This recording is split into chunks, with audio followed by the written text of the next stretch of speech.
So Meek Mill, he going back and forth with DJ Drama, which is kind of interesting.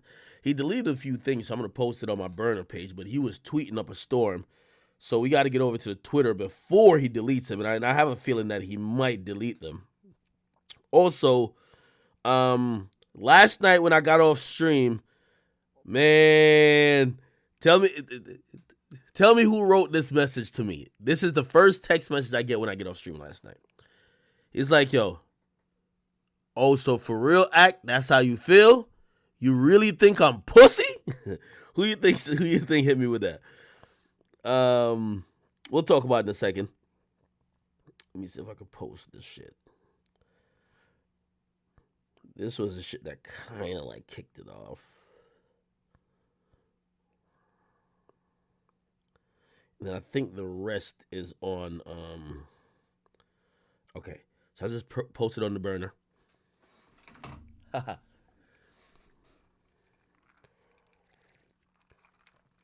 Nah. It wasn't YB. It was actually Whack 100. I think he watched where we were talking about him and Doughboy. And I think I said, yo, Whack got 500 fades scheduled, but he ain't catch one yet. You know what I mean? And it wasn't really meant to say that Whack's scared to catch a phase. Is that, bro, I think Whack put people in a position where, like, no sane individual would, like, Whack is saying an address where he lives, not where he lives at. I've been there.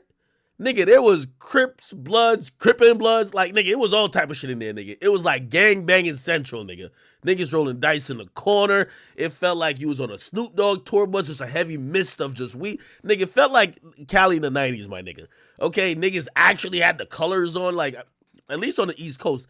These gangbangers don't really wear colors. Like, yo, you go up in there, like, niggas is walking all, like, niggas even walk like 90s gangsters. So, I don't know where Whack got them cast of characters from, but I understand why if I had an issue with Whack and he keep dropping this one address, I'm not going there, okay? I'm not going over there, okay? So, I don't know if Whack will meet niggas at a neutral location, but I guess what he was saying is that, yo, act like, I'll meet these niggas at a neutral location. Anyway, he gave me a day and time, and I'm gonna be honest with you, and I don't know if we should get to it now rather than later, but it kind of matched up with the narrative, like, of what was going on. Actually, I guess I'll touch on it now. So the whole Future and Whack thing, right? I get to find out this happened 10 years ago. Yes, 10 years ago, right? Now, here's the thing. Remember, I've even given my recount to the story. And you know, obviously, Whack has told me, like, yo, you want me to get Birdman on the phone? Because Birdman's the other guy in the situation. Apparently, here's the funny part about it. Apparently, this is the real story, supposedly. Future got booked, and I guess back then, this is 10 years ago. This is like 2013, right? 2013, 2012. That's when he's with Ciara. Remember, he even did the song for Ciara? Apparently, right? Future get booked by like Trick to do a show or a walkthrough or something for $20,000. They sent him the $10,000. He never showed up. So basically, he has the $10,000 for Trick. Now, Trick, I guess back then they were doing this whole like no fly zone and all this fly shit going on. So every gangster from every city was like linking up. And I guess they put the word out like, yo, Future owe us 10 grand. He ain't good right now, right? And apparently, Future, it was a BT All-Star weekend, or no, BT Awards weekend, like that year. They went to LA, and apparently the Rolling 60s was on Future's head. Now, again, that supposedly happened where they supposedly was trying to put hands on Future in a club. Remember, this is all over $10,000. They were trying to beat Future up in a club. They said Future security took the beats for Future. Future slipped out the back door. Then, when Future's finally leaving LA, that's when he runs into Whack. Now, after hearing all that shit, and he gave me a little bit more details, I'm going to be honest with you. I hit the Googles yesterday. Future, and I'll type it in with y'all. Future, Rolling 60s, BT Awards, I don't know, Ciara. Let's just type that in. Look, I'm typing in the Google search. I ain't making this up. This is why I kind of believe Wack a little bit, but whatever. Look, if you type it in, there's a popular forum, because I think the original website is gone. There's a popular forum called Boxden, okay? And by the way, I have lurked on Boxden, but Boxden, could y'all niggas over there stop taking credit for like me being over there? I used to post on the Cali or the Coliseum, okay? Then before then I used to post on SOHH. Before then it was all hip hop, okay? I was part of the IC community. I've never posted on Boxden, day of my life. But I do read y'all threads from time to time. I kid you not. Anyway, look. So on the website, which is a forum right now, look, 10 years ago, look, Future and Ciara attacked by the Rolling 60s at an LA nightclub. Ciara and her boyfriend Future didn't get a chance to celebrate her sexy show-stopping performance at the BET Awards Sunday night. While the couple partied at West Hollywood Greystone Manor, a group of gang members allegedly tried to attack Future over an unpaid debt. Future, whose real name is Nevadius Cash, allegedly skipped out of the club performance he already been paid for. His bodyguard stepped in before the gang members were able to get a hold of him, but a member of Future's security team was badly injured. Ciara and Future rushed out the side door while the bodyguard was rushed to the hospital. He's in stable condition. They shut down because of the incident. Now, there used to be like a little gossip blog, kind of like called Tattletales. So Tattletales reports that word on the street, Future security Roscoe was attacked by LA-based gang Rolling 60s for debt Future owes. It appears they were trying to get Future, but attacked his security guard, according to the source. He owes Rolling 60s money. Well, apparently it wasn't Rolling 60s. This was Trick. Is Trick Rolling 60s? I don't think so, right? But the Rolling 60s, which I would like throw niggas' names, but Rolling 60s was pretty much like debt. This is called debt collection in the streets. In a nightclub, security got Future and Ciara out before the 60s reached to him, but we're told that the security got hospitalized, blah, blah, blah. So I'm guessing this is all before Future was leaving LA with Ciara, and he runs into Wack. So again, I know a lot of y'all be like, yo, this is completely cap, but it actually seemed like there was a time that Future owed some gang members money, and they were on his head. Again, I'm not sitting here because I wasn't there to say this 100% happened, but again, number one, Wack tells stories funny, so I don't even care if it was true or not, but it does line up with some factual shit, okay? At the time. So I said, what's going on with my hair? Bro, I'm about to get it braided again. I'm about to get it braided before my I'm doing my podcast live at in Philly at Roots Picnic, so I'm about to get braided in. So my bad. I got like a huge afro. Like, y'all only see the hat. I have a huge afro like here. Y'all just haven't seen it yet. I literally put the hat over the afro. Anyway. All right. So I got that call from Wack last night, and then he explained everything to me, and then I Googled it. I was like, oh, maybe you're actually telling the truth. Whatever. Okay, cool. Then he insisted to tell me, he says, any of these niggas that want the fade, I'm down to get the fade with them. He said he's been itching for a fade. So we'll see. Anyway, let's get to the Meek Mill stuff, because I want him to delete this stuff too quickly. I think I just posted on my burner page. If you don't know, this is my burner page, kind of, at least for stream. So Meek Mill randomly tweeted out today, yo, DJ Drama goofy over these hoes. LOL. He won't speak good on me. I tore him up in the A. Now, I'm going to be honest with you. This was a triple entendre. You know what's so crazy? A tweet might have been one of Meek Mill's best bars. He don't realize how much references this is. I tore him up in the A? Come on, man. You tore him up in the A? That could easily mean you tore his ass up. Who knows? That could mean on a beat. That could mean literally touring his ass up. Or it could be you tore his ass up in Atlanta. Who knows? I don't know what's going on. Anyway, he tweeted that out. Then he also said, I asked Drama why he's speaking down on me with a few words and told with a few other words too, and told him he's a goofy. I also hit him when he tried to compare Dreams and Nightmares to I Wanna Rock and downplay me. Don't let these industry lames use you. They don't really even like you, shaking my head. Now, Drama posted his own receipts, and Drama said, Drama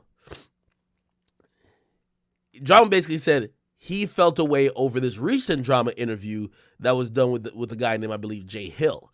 So he says, Meek texts him, this is the group chat they're in, he says, ain't gonna lie, Drama, you look goofy as shit in this interview. And then he texts him another, this is an interview. So let's go look at the interview. And I think there was another like post. But according to Meek, he's starting off this whole thing by saying that apparently, you know, he's fucked girls that Drama been involved with, so Drama's in his feelings. Let's go look at this interview. Apparently it's on College Kid's page. College Kid. What the fuck? My computer probably can't even load that type of shit. Oh, okay. No, I spelled it wrong. Let's see if we can find it. All right. Okay, so let's play the interview. This interview right here. No, it was Drake. You tripping. I said, I feel like Meek Mill is the Jay-Z of our culture. Well, the culture underneath. You think it's Drake. You see how you're looking at me? 1,000%. You was smoking dope. You smoking. I mean, like, explain, I'm curious. That. Now, you explain. So, Drake came out in what, 08? It's 2023. Like, he changed the sound of hip-hop. Yeah, I mean, that's true. Right? Yeah, for sure. He's literally ran every summer. Did Jay-Z change the sound of hip-hop? Absolutely. Or he kind of like paid homage to a lot of pieces of hip-hop? Everyone wanted to be like Hov. Everybody tried to sound like Hov. I mean, Hov, he said it, so we paid homage to a bunch of pieces of hip-hop. The only reason why the only comparison that for you to say Meek is that like Meek is more connected to the streets. That's probably the biggest reason though. Yeah, but I'm talking about like from a hip hop cultural perspective. When you say culture, what you mean by that? Like the way Drake touches culture is the way Hov touched culture. You know what I'm saying? Okay. Like Drake is like a nigga on steroids. Like, no, I mean, he sings, he raps, like, you know, he like, so it's like he does shit that had never been seen. And like I said, like it was, if we look at how melodic hip hop is today, would it be that way if it wasn't for Drizzy? You know, and I just think that, like, you know, the same way, you know, Hov would even attach himself to other artists, and you know, they would go on to have successful runs. Like Drake does that as well. Like, you know, they say he has like the golden touch. So, you know, I think Drake is the closest thing we've seen to Hov when it comes to like dominance and runs in the rap game. I say Meek only because and to be honest, I'd put Wayne there before I would put Meek. Like, if we talking about like for your generation, Wayne is more of the next to Jay than Meek is. Wayne came out at 12, right? Well, he was born in what, 86? Something like that. Yeah. I'm born in 91. It's like 5 years, right? So only reason I say Meek because I specifically seen Meek with the nappy braids, right? Like in the trenches. I mean, Flamers, right? Before the Dream Chasers, Flamers mixtapes and shit like that. I seen him talking shit like, man, I want Nicki and then get her. You feel me? Like. By the way, I wanted to play the whole thing through. I hate when I keep cutting it off, but I cut it off. It's very interesting. There's a bunch of dynamics going on. I'm gonna explain the dynamic I'm seeing among Drama while he's talking, but the dynamic among this guy, I believe his name is Jay Hill. Go check out his content. Look like he's doing podcasts and stuff like that. I'm pretty sure he's making good content. Instantly, when I was trying to figure out, I didn't know too much about him. I thought he was from Philly. The accent sounded close to Philly. Apparently, he's not from Philly, but he's from like Baltimore. Now, I'll tell you this. You know how they say Future is bigger than Jay-Z in Atlanta? Remember 21 Savage came on my podcast and said that?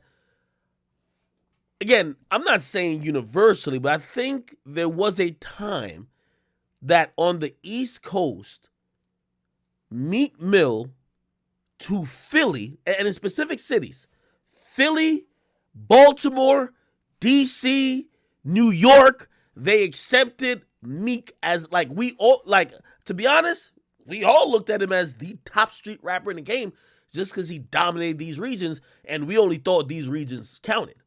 So maybe that's what he's thinking about. Also, I'll say this.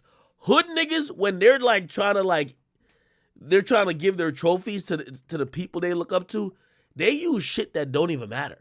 The nigga said, I seen Meek with the nappy braids, and he said he wanted Nicki, and he got Nicki. He's using that like a trophy. Like, yo, he got the chick he wanted. Brother, that's called success. You know what I mean? Like, nigga, this ain't got nothing to do with music. You know what I mean? Like, they're using some metrics that don't matter, but to a hood nigga, it don't matter. You know what I mean? It's like, if they talk about, like, again, I don't want to put words in people's mouths who never said it, but, like, I guarantee if you have some hood niggas talking about the top drug dealers, whoever did it, they gonna look at a nigga and be like, yo, that's the nigga who brought the first Maybach to the hood. Like, that means something to people. You know what I mean? So, like, this guy's using a quantifier of why Meek is the Jay-Z of his generation by saying Meek, he saw Meek bummy, and then he saw Meek say he wanted Nicki, and he got Nicki. What the fuck does that mean? But anyway, I digress. I'll let it play. For your generation, I like only say Meek. Wayne is more of the next to Jay than Meek is. Wayne came out at 12, right? Well, he was born in what, 86? Something like that. Yeah. I'm born in 91. It's like 5 years, right? So only reason I say Meek because I specifically seen Meek with the nappy braids, right? Like in the trenches. I mean, Flamers, right? Before the Dream Chasers, Flamers mixtapes and shit like that. That's also one thing. And again, a lot of this shit is perspective. Y'all have to tell me. I see somebody also mention Meek's influence. I think you're right. I think Meek was, without a doubt, the number one street nigga when it came to music. But I don't know if it's all around the country. There was even a moment niggas was thinking, oh, the East Coast got Meek, the West Coast got YG. But I don't know what happened to YG. But we never looked at Meek as the whole country got him. It was kind of regionalized a little bit. I think Meek had from like Virginia all the way up to like Connecticut. And then all the way over to, I'm going to say DC, Baltimore area, right? They had the whole DMV. I don't know how far that stretches left. I think that was Meek's region. And I think he reigned like a fucking king. I kid you not. I don't think there was a competitor for Meek. And if you ask even other rappers who were street rappers that came up afterwards from those regions, they usually said shout out to Meek or they looked up to Meek. Like, for example, like Shy Glizzy has that kind of like mystique about him in DC. But I don't want to put words in his mouth saying he looks up to Meek, but like I think he did say like, you know, they kind of came up. I mean, I was talking to Shorty on the podcast recently, and he was also like, yo, niggas was watching Meek. It's Meek. You know what I mean? Somebody said Durk said that too. Okay, so maybe Meek's influence spread even to Chicago. But Meek definitely held down a huge region. And I think this is why this guy's biased. I could be wrong, though, but I think he's biased because of that. I seen him talking shit like, man, I want Nicki and then get her. You feel me? Like, and this is the other part I was gonna say. You're gonna hear him mention the Flamers mixtape series by Meek. I don't think Meek. Well, maybe with the is any of Meek's mixtapes as legendary in comparison to future mixtapes? And obviously, like, Flamers is before he really got on. But he also had the Dream Chasers or the Dream Chasers series.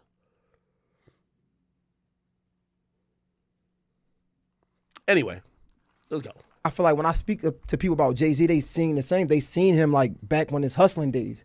Like Drake came out on TV. Like, yeah, he was nice. I'm not taking nothing away. Drake is he's like you said on steroids. He's out of this world. He's not even like, you know what I'm saying? When it comes to the music, I'm 100% with you. But when I talk about the culture, like Meek was that guy that little niggas from the hood look at like, damn, I can do this. Did he run 10 summers? Meek, 10 summers? When you say run 10 summers, like if we can't compare it to Drake, come on, that's not fair. Why is it not fair? But fuck the 10 summers. When I'm talking about a nigga in the hood looking at somebody that's successful, I'm talking Meek. All right, I know. Okay, so can I break down DJ Drama's body language throughout this whole conversation? And maybe this is, I'm trying to be very fair. Maybe this is why Meek feels some way, because I think Meek, there was probably tension there already, and Meek could see the tension turning into a little bit of downplaying a nigga type shit. Because I think that before he got back cool with Drake. Hold on. By the way, sorry, my allergies been kicking my ass. It's the worst thing about New Jersey. Fucking bad allergies. When I go to the West Coast, there's no pollen, so I have no allergies. Back in Jersey, worst allergies on earth. Miami's not that bad too, but Jersey, bad with pollen. God damn. So if you hear me sniffling, I don't have a cold or nothing. It's like fucking allergies fucking just molested me. Anyway. Sorry. So yeah. I think there's been, like, I kind of get what Meek is saying too, because I feel like if he didn't get cool back with Drake, and Drake is doing a song with his artist Jack Harlow, he's not saying this, or he's not like downplaying that as much. He would understand the angle the guy is taking. The guy is taking it like, yo, we're not looking at Jay as a pop star. We're looking at Jay as a hood nigga who came up in the streets, who basically became the voice of that generation, especially of hustlers. You get what I mean? That's what he's comparing to Meek. Now, shit, I probably would say, yes, he's right on the East Coast. I don't think niggas in Atlanta or niggas down south was looking up to Meek, especially when they have a Future coming up around the same time. So that's where I would probably check him on. But throw in a pop star or throw in the biggest rapper in the game, Drake, to say, you know what I mean? Like, I think he's by intention, he is misinterpreting the question to say, oh, I'm going to evaluate, when you say Jay-Z, I'm going to compare it to who has the biggest rapper impact. Here's another thing why, and I think this guy didn't do a good job of articulating it. No shade to him or nothing like that. But because I think he's really just a Meek fan. Like, he's just a Meek fan. DJ Drama's being a little bit disingenuous here because I don't think, he says, did Meek run 10 summers? Did Jay-Z run 10 summers? I could go down the years of what was the last year that he was really active in the game? Those last 10 years, I don't think he was the hottest rapper any one of those years. Jay-Z has had one of the most interesting careers. Undoubtedly, probably, if not one, definitely two, and shit, maybe somebody might say at the worst 3 in terms of best rappers, whoever did this shit. Jay-Z. But if we're talking about niggas who ran the game, in 2003, 50 was more hotter. Shit, nigga, in 2000, well, first of all, in 2000, Ja Rule was more hotter. And DMX is more hotter too. Like, there's so many years where he's not the hottest artist. Yes, he's always doing his thing, but he ain't the hottest artist. Like, you can't really tell me what year Jay-Z's the hottest artist. What year is Jay-Z the hottest artist? So, when he's talking about running 10 summers, and he's talking about Drake been the hottest since basically he got, like, he caught his prime stride, Jay-Z was never that. Jay-Z was a nigga who was lyrically superior to the most of the people in the mainstream, and could also balance it with making good songs. Now, I ain't gonna lie. Blueprint, I ain't gonna lie. Somebody said Rockefeller, Jay-Z. Bro, well, first of all, we also got to realize that Jay-Z had a whole conglomerate with him and behind him. Like, come on now. Like, again, we're talking about, remember, we have to frame this discussion. If we talk about Jay-Z, the Rockefeller Jay-Z, the guy who had a label with him, no, you can't compare to Meek. Meek don't got a Beanie Siegel behind him. He don't got a state property behind him. You know what I mean? So it's hard to because it wasn't just motherfucking Jay. Yes, Jay was always one of the hottest, but when you talk about Drake and Drake's run, Drake has been undoubtedly the hottest year in and year out for 10 of, let's say, the last 12 years. Kendrick might have 1 year. I'll give him 2017. And let me see, what other year will we say Drake ain't the hottest? Let's think about it. I think he has 10 out of the last 12. I think that Jay-Z never really had the majority of the years. He was always top 2 or top 3 hottest. He was always, at least in that era, the best rapper, though. I'll give him that. The best mainstream rapper, because I ain't gonna lie, I still think my boy Nas smokes him. If it's just pure rap. I think Kanye took a year. So which year was Kanye hotter than Drake? My 2010? Yeah, I'll give you 2010. But that's 13 years ago. 2010 going to 2011, that's My Beautiful Dark Twisted Fantasy Time? Yeah. Somebody said 2016 was Future? Would we give Future the whole year? Somebody said Baby had 2020? Somebody said terrible take. Slywalker, what you talking about, nigga? Let me see what they said on YouTube. Hold on, let me get my YouTube comments up. Chat, tomorrow when I stream, I'm going to take allergy medications. I fucking hate when I'm listening to this stream back and I'm like nasally. I hate nasally streams. It's just the worst. Let me see. 2015 and 2016, definitely Future. The only reason why, and I'm not knocking Future, Drake did a collab tape with Future, though. Remember, Drake seen that nigga coming with that wave and then did What a Time to Be Alive right after Dirty Sprite 2. 2012 was Sosa? Nah. 2016 was the Migos? You're tweaking, brother. You're tweaking. Because 2015 is the beef with Drake and Meek. And Drake comes out of that and drops basically like just fire. Juice WRLD took 2018.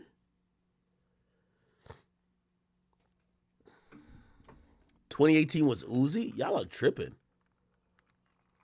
2019 was YB.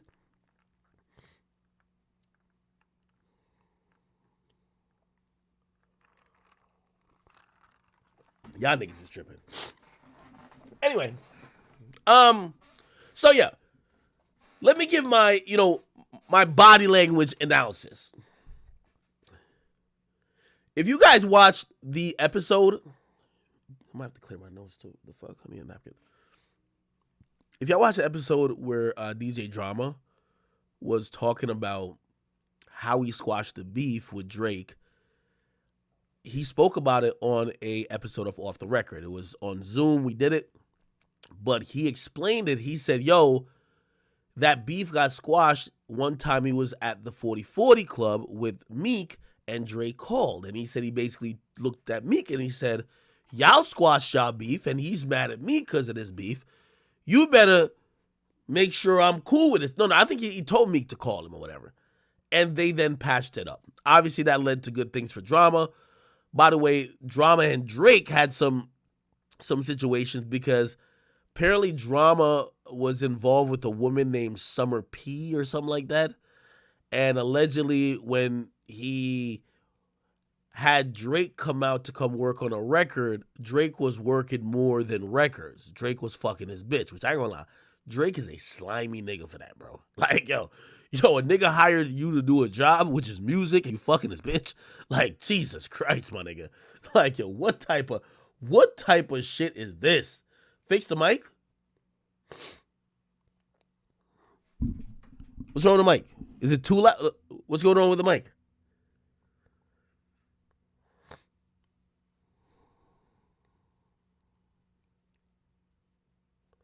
Or it might be an audio lag. Just refresh stream real quick. Let me Let me clear my nose.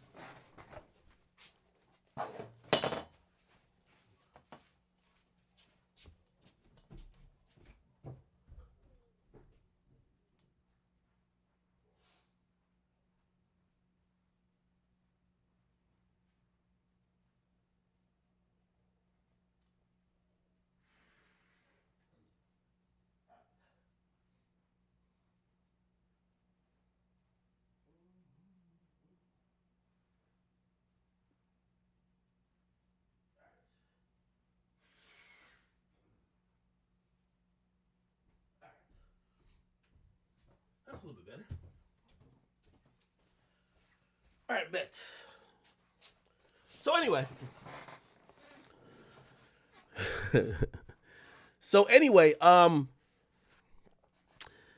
That supposedly started, and you're gonna see Meek talk about it. So let me not jump the gun. So if we go to Meek Mill's Twitter, don't tell me deleted it.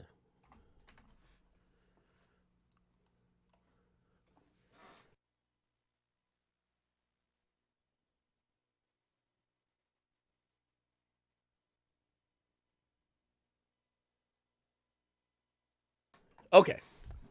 So Meek had said to him, yo, shit ain't got to do with no bitches. No. He posted a screenshot of Drama saying to him, shit ain't got nothing to do with no bitches. To be honest, I don't even speak on all the real sucker shit. God damn, you be doing. That's the craziest part. You just did it to me again for my Tiny Desk podcast. Fucked my whole rollout up and wasn't even man enough just to tell me no. Then obviously Meek responds by saying clown. You hear Meek say, I asked Drama why you always speaking down on me with a few other words too. Told him he a goofy. I also hit him when he tried to compare the, okay, I read that already. He says, if they asked me about DJ Drama or Khaled, I wouldn't speak.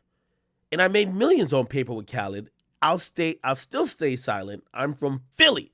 And we don't wear fitted hats like that, Drama. Shop at Mitchell and Ness. By the way, he owns some equity in Mitchell and Ness. Then he says, that man never did real... See, this is where Meek always loses every beef. I wish I could be Meek's social media advisor. Meek gonna tell you some shit that ain't got nothing to do with nothing, and it makes it seem like he was always hating, right? Okay, cool. You tweeted that out. Just explain it. Just be like, hey, I feel like he's been hating. Look, what this got to do with charity? That man never did no charity in Philly in his life. I just be saying bits, parts online because it's too much to say. I be wanting it to be known when I don't rock with these goofies. And I stand on my tippy toes when I see them. So it's no confusion before we interact. Yo, why Meek sound so gangster? Drama queens over these females. Now, I'm going to be honest. This first part about charity, I think Meek...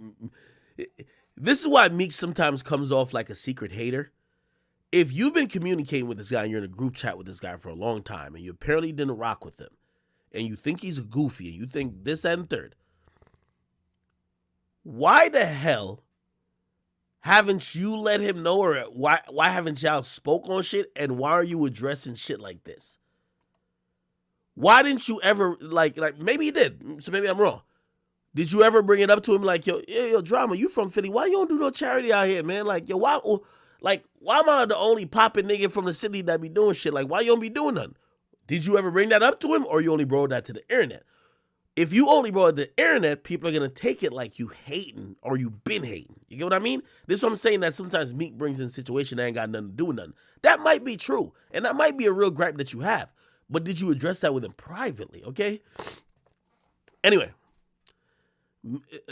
Meek sounded hella gangster here. He said, I stand on my tippy toes when I see them, so it's no confusion. Okay. Then he says the biggest mistake you can make in this game is having sex with the wrong females. I'm going to be honest with that. Meek, that is very fucking true. The biggest issues in the rap game, every gangster rapper you know, Name your favorite gangster rapper. I'm just gonna nod and say yes. Not one of them is exempt.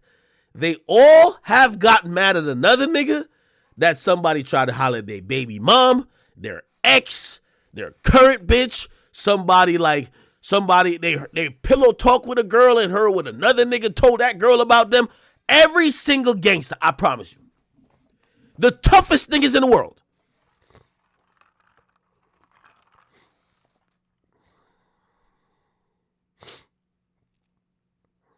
Somebody said that shit hits close to home. No, that doesn't hit. Well, I mean, the line of the biggest mistake you can make is having sex with wrong females. That's just real in life. What I'm saying is that the majority of beefs are caused by women. Let me not blame it on women. It's based on egos over women. Remember, you guys know this. Everybody's fucking the same 6 to 7 women, right? And because everybody's fucking the same 6 to 7 women in the industry, some people feel entitled. Somebody gonna end up fuck around and give that girl a baby. Now everybody's smarting out your baby mama, like, bro, I'm telling you, like, people catch feelings. So it's not like, in general in life, the biggest mistake you can make is really having sex with the wrong females. But in the industry, so many people don't like each other. Like, for example, like, part of the Uzi and Yachty issues is over JT. Like, just think about it. This is true. Part of the Uzi Yachty thing, why they don't see, like, think about all the rappers you like. Why they don't work together. Why they not cool. Woman. JT. Shit. You could go back to YB and Vaughn. Jania. Like, bro, you could just name a female all the time. You could always name a female. Drake, Meek, Nicki. Drake, Drama. Summer P. Like, you could always name a female. Like, that's, again, I don't want to blame the females nor or anything, but you get to realize all these guys that are super tough, like, niggas are quicker to kill you over you fucking their bitch, fucking their baby mama, or DMing their girl than if you actually slapped them. Facts. These niggas will crash out over their girl or an ex or a baby mama way quicker than they're down to crash out over direct disrespect. That's facts. Is my Wi-Fi going crazy?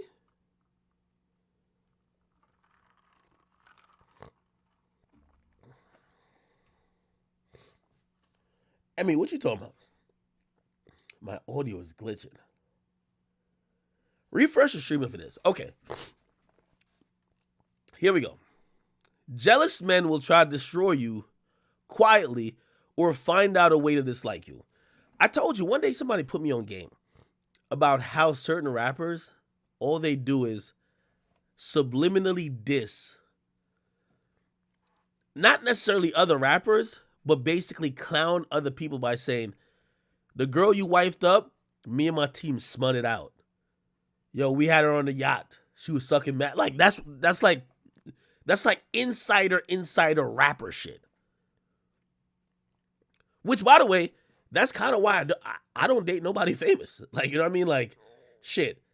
If you hear somebody who is in the game that messed with the girl that I've been with, that chick just a hoe. That means she met me. She will always meet me first. If she goes on and go fucks like a rapper or something like that, she's a fucking hoe. But I'm not finding no girls off the recommendation of another nigga fucking her. Like, with all due respect, if I come in the game and Safari is punching dick in Nicki's stomach, that's not attractive to me that I want her now. I don't want that. I'm good.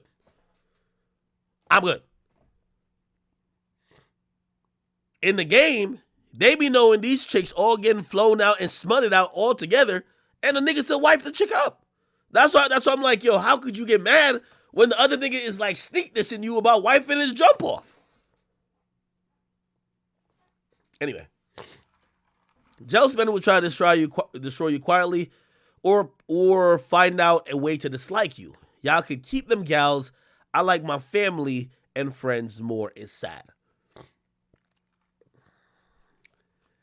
That's one thing I've realized too. The quickest way for you to get somebody to not forgive you or just have some animosity is if you try to, like, play this. Everybody DMs chicks. Sometimes people don't know who's who girl. Niggas is DMing. If you DM a nigga's girl, you might even not even know that, like, say you just didn't know. But like, say y'all seen each other in passing once or twice. You ain't know that was his girl, though. You just seen her in a picture tagged and you just hit her. You hit the thing and like, oh, she look good, and you DM her. Now she tells her nigga, because she gonna flex on her nigga. Yo, you know who DM me, right? So-and-so. Bro, that guy now dislikes you. You know why? And it's bigger than the female, because that guy instantly thinks, you don't respect me. You would never hit my bitch up if you respected me. Or you trying to play me. Or you think I'm some type of sucker that you think that you could just little boy me and just like holler at my chick. So it's so interesting that in a genre where the majority of dudes fuck with the same handful of girls, there's a bunch of feelings because everybody's girl been ran through by other niggas. And other, like, I heard some shit even about Lori Harvey. Nigga, all these niggas was rapping about Lori Harvey. You think there wasn't feelings when Lori Harvey curved this nigga and this nigga went there? Man, all of these dudes, and there's zero exceptions. Zero exceptions. I've seen a chick show me a text from like a poppin' rapper who's hating on another poppin' rapper that she's dating. And the text literally says, yo, you really gonna curve me and you gonna get with that nigga right there? Nigga, I'm more lit than him. The crazy thing is, the two rappers in question have mad songs together. How you hate on your mans? Because he bagged. But that's just how it is. Like, I don't know. This is how it is. So, I guess this is one of those situations. And I was doing my research before I got on here. I got to figure out which girl Meek think he fucked that Drama is dealing with. Because Drama used to be with the girl. I don't think they're together no more. She had some allegations against him. I got to find out which girls Drama been fucking with that Meek felt like him and his team ran through. All right. So he says, I'm the Meek of this generation. Nothing can be Hove. He laid all this shit out for us. You got to make your own movie out here. That's that.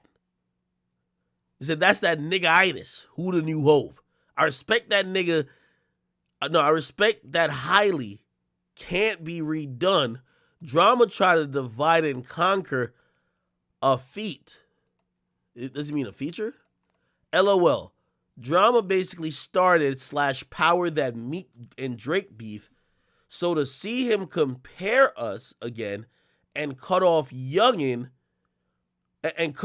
off to where he could barely speak, so much gat in it. What the fuck is he talking about? You know what I asked Durk off camera? I said, Durk, what's your highest level of education, brother? He said, you know what I mean? So I'm phoning him. What you talking about? Is that what you talking about? Phone him. I'm like, nigga, why when you type, nobody could understand you? And I don't know if maybe he was just plain smart, but he was like, like he laughed it off. He's like, nah, he's like, that be fucking with y'all, right? I'm like, nigga, wait, are you doing this purposely, or are you just like, you just can't spell and you don't know like punctuation? Like, what's, yo, what the fuck is Meek saying right here? He said, I respect that highly can't be redone. I guess he's talking about Jay-Z.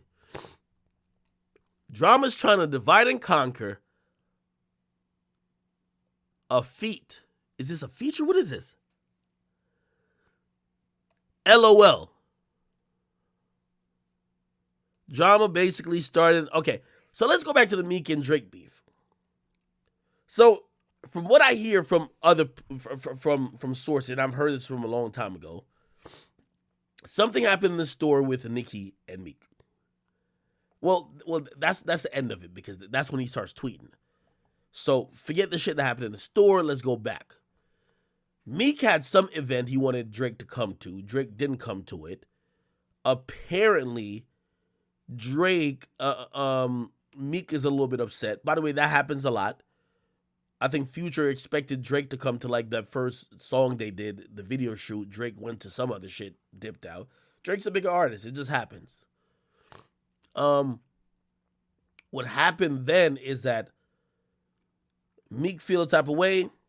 After Meek feel a type of way, it then turns to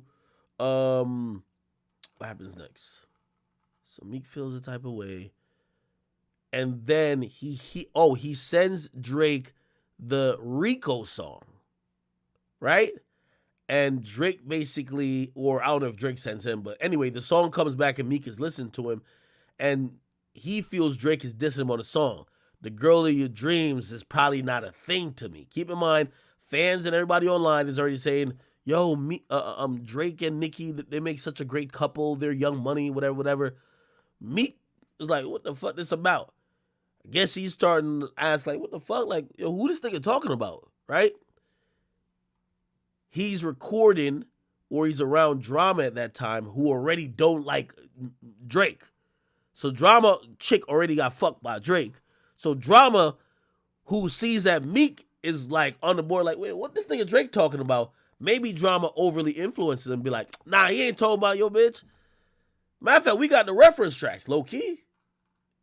And Meek's like, reference tracks? Yeah, my boy wrote that for him. Quentin.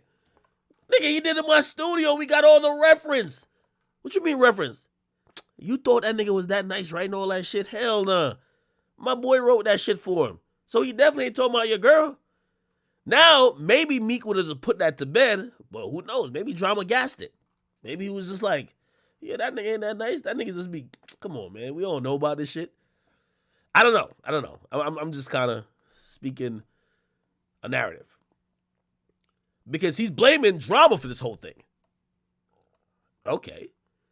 I thought Drama's only play in the situation was leaking the reference tracks. Would it be his fault if you were already kind of into it or you were mad at him already? How could he be the person to be blamed for the beef? All right, we'll see if we get more explanation from Meek. Cool. So he then tweets out, I was getting a rich-ass massage scrolling on Twitter, seeing a goofy I know speaking on me. So I'm speaking my mind. We be multitasking on BS sometimes. LOL, the shit hard to figure out. It's lit, though. Then he says, I don't be wanting to secretly beef or secretly play games with nobody. I like to put it on the front, and I'll add IP later what these busters be doing.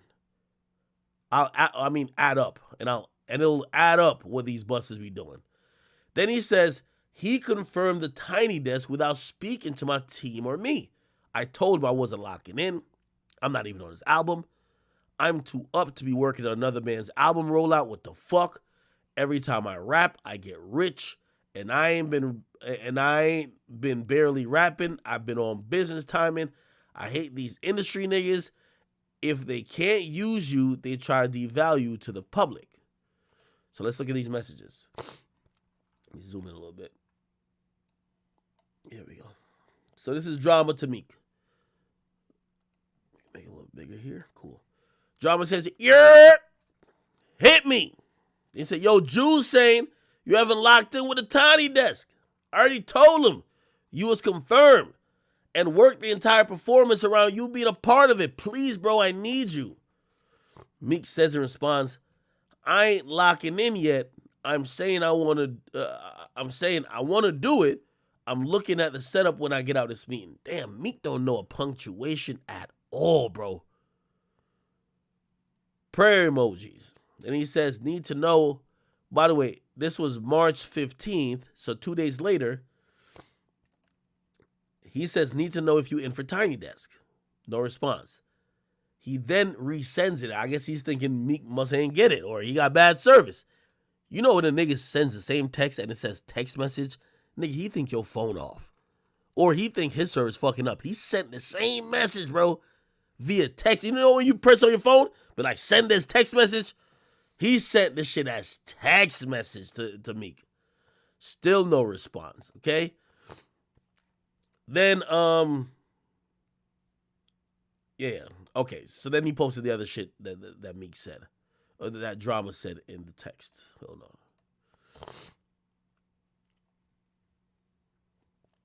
Then he says, like, I won't wild him up right now. Shaking my head. Ah, boy.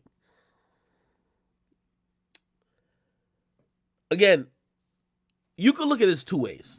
There's a way to look at this and say, you respect Meek because Meek, when he has a problem with someone, he won't play the industry fake game of acting nice and acting like y'all are cool and playing nice for the public because you don't want to come off like a hater or whatever.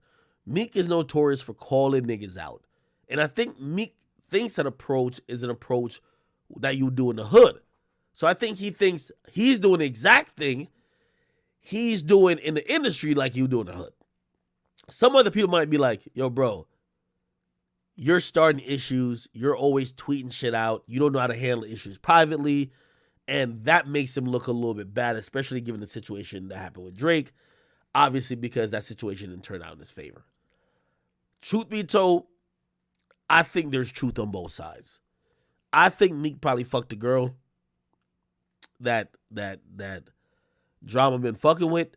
I think that probably made that relationship strained because you and Meek were way cooler than you and Drake, right? Remember, y'all weren't even talking. Meek is the one who called Drake that you could be friends back with Drake. And not saying that needs to matter when you're answering that question, but it seems, and I understand what Meek is saying, if you're going out of your way to put down Meek, for example, everybody been saying Dreams and Nightmares is like the top song in Philly, and you randomly, obviously you're going to stick up for your artist, but like you could say it in a way where it's not shitting on Dreams and Nightmare. Clearly I had some dysfunction privately already. Now you're making these comments that's kind of making Meek look lesser than what he thinks he is. And then you do this, he probably thinks you're trying to play him. So that's where I understand on Meek's side. On Drama's side, me saying that I Want to Rock is a new Philly anthem when they're playing it at the Super Bowl or some shit like that. Bro, this is my artist. What you want me to say? Right? Like, what you want me to say? And also, they're asking me a question about you and Drake. Shit, with all due respect, Drama is a DJ, but also Drama looks at shit from a mainstream perspective. He's not looking from the street, so maybe he's not hating. He's just telling the truth. But that truth is not appreciated by Meek Mill. Who knows? Y'all be the judge. Somebody said I got that George Jefferson. It do look like it, right? Fuck. Nah, I'm gonna get these sides right. All right. Meek did drop a song recently. We should listen to it. All right, people. That was like topic 1. Jesus.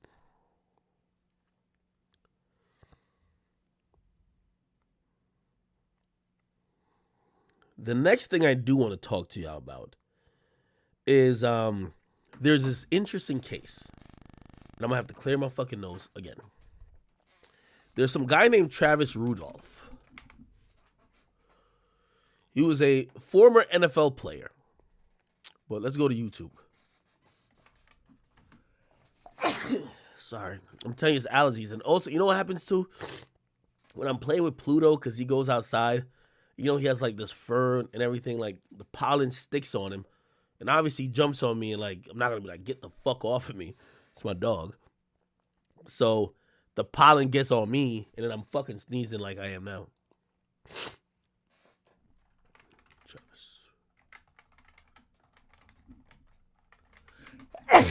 Sorry, Jesus Christ.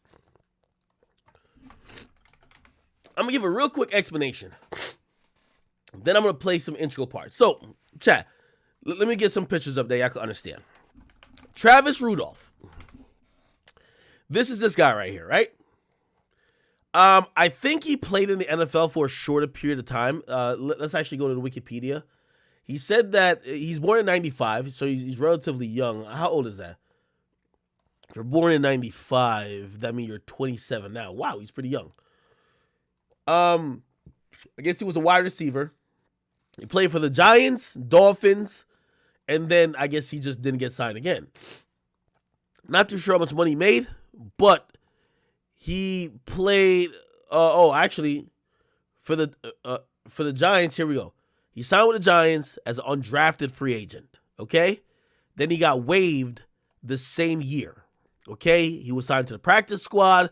Then he was promoted to active roster for a little bit, but after injuries to multiple receivers, he recorded his first NFL reception week 7, and he finished that game with 3 receptions for 32 yards. Okay, he got waived the next year, so he's not the best. And by the way, his career NFL statistics is 8 catches for 101 yards. Okay, honestly, I don't even need to look up his salary. It's most likely he never made $1 million. Okay, now he then went to the Dolphins, but he got signed to the practice squad. By the way, if you don't know, there's 52 people on the active roster, but they need people to play against, and they need these other sets to kind of get them prepared for the games they're going to play. So they have practice squad people that's at third. Those people usually don't get paid that much, but still a job. You know what I mean? Shit, if you could do your passion and get paid, it is what it is. He was on the practice squad in 2018, but he suffered a torn ACL on the first day of practice. Wow, that sucks. First day of practice, and he was placed on the practice squad injured list. I think that means he still gets paid because he got injured at the job, and he probably got paid for the whole season. So I think if you get injured on the practice squad, they can't just cut you. Like, you got to get paid for like an extended amount of time because you got injured at work, right? Anyway, he then signed with the Winnipeg Blue Bombers, which is a Canadian Football League team, in 2020, but he was released in 2021. Now, the reason why he got released in 2021 is that he got released, and you'll see here, he got released on April 7, 2021, ironically, when he caught a murder charge, and he caught the murder charge on the same day. Now, he was arrested, and this is very important to know, he got arrested in Florida. Okay, so this is my boy right here. This is Travis Rudolph. He was living in Florida, got arrested on murder charge. Now, I got to explain the situation around it. He's dating some girl, and the girl he's dating, just like most nosy girls, goes through his phone. She was living with him. She goes through his phone. Anybody who's lived with a girl, this is the worst part about living with women. They're all in your shit. She goes through his phone. She sees that this nigga is texting or sexting with other women. She's tight. Let me try to bring up. You want to see his picture of his girlfriend? I think it's ex-girlfriend now. Let's see if we can find a picture of her. But this is her. She's no fucking looker, okay? You know what I mean? She got a fucked up weave or wig or whatever this is. This bitch literally looks like, you know, like if she's not Miss Piggy already, she's on her way there, okay? This is not no like Miami 9. Like, this bitch is literally a 4 or 5. You get what I mean? But, you know, it don't really matter. A chick could be a 9 or a 10, or it could literally be a 4 or 5. Women are women. And women, I will tell you, know how to use and manipulate the advantage or the double standards that benefit them for whatever outcome. So let me tell you the story. So she goes to this nigga's phone. She sees the motherfuckers texting bitches. And I'm going to be honest with you. I've been in that same situation.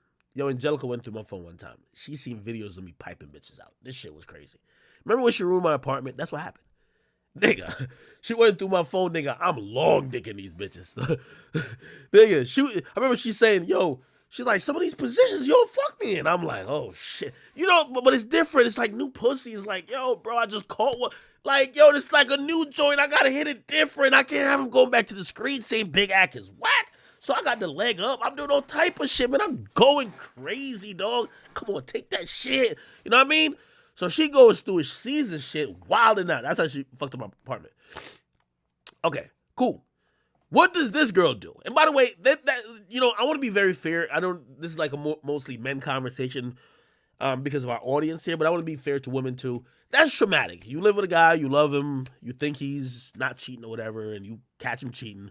He's sending a bunch of texts, right? Imagine you go through your girl's phone, even though, I don't know if y'all be going through your girl's purse or phone or whatever, but imagine you go through your girl's phone, like she got a video on there of her sucking a nigga dick, double, doing all of that. You'd be fucking tight. So, she basically is like, you know, she's tight, like apparently she wants to leave, like she's like, this shit's fucking over. He's trying to like, nah, chill, blah, blah, blah. Now, this is where the he says, she says starts. She apparently, like, falls. She claims he slammed her. Then, she basically hit up her brother. and this is very popular, especially hood shit. You cheat on a girl, or if you hit a girl, she call her brother to come deal with it, right? So this girl, because she's getting cheated on and whatever, she got hit, even though the dude says he didn't hit her, she tripped over his foot, whatever the case is. Make up your own mind. There's testimony going back and forth. She hits up her brother, and this is one thing about women that zero accountability always, there's always zero accountability when it comes to this. They don't realize they're risking someone's life. When you send your brother to go get your boyfriend or get your ex-boyfriend, you're putting your ex-boyfriend's life in danger, but you're putting your brother's life in danger, okay? Every girl just thinks their brother is like Superman. Like, oh, my brother's just going to go beat him up, and that's the end of it. Don't really work like that. So she sends a message to her brother, and she says, yo, blah, blah, blah, this happened. And she says in the message, which this message came out in court, she says, shoot this nigga's crib up. It's crazy. She literally tells her brother to go shoot her ex's crib up that she used to live at. By the way, I'm telling you, women are the most interesting species on the world, in the world. They'll live with you. They'll live with you 1 minute, suck your dick the next minute, tell you they love you the third minute, and the fourth minute, they'll set you up to get shot. It's like they don't give a fuck. Once a woman's feelings is hurt, they'll do anything. They'll get you murdered. They don't give two fucks. So she sends the message like, yo, shoot this nigga's crib up. Anyway, you can imagine, the brother is on some John Morant shit. Like, when John Morant got that message from his mom to come to the finish line or whatever, the Foot Locker.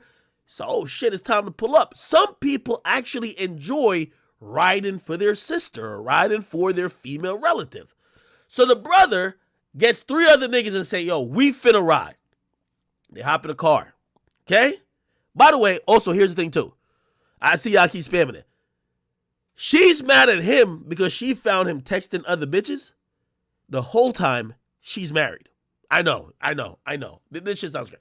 The entire time, she is married to another nigga. But she cares about what he got going on. Yes, don't even ask me, okay? So, yes, this is crazy as hell. So she basically tells, and you know how females are, right? Like, if you ever, and I'm going to play some of her testimony. Her thing is, because they asked her, they said, why didn't you tell him you were married? You know what she says? You never asked.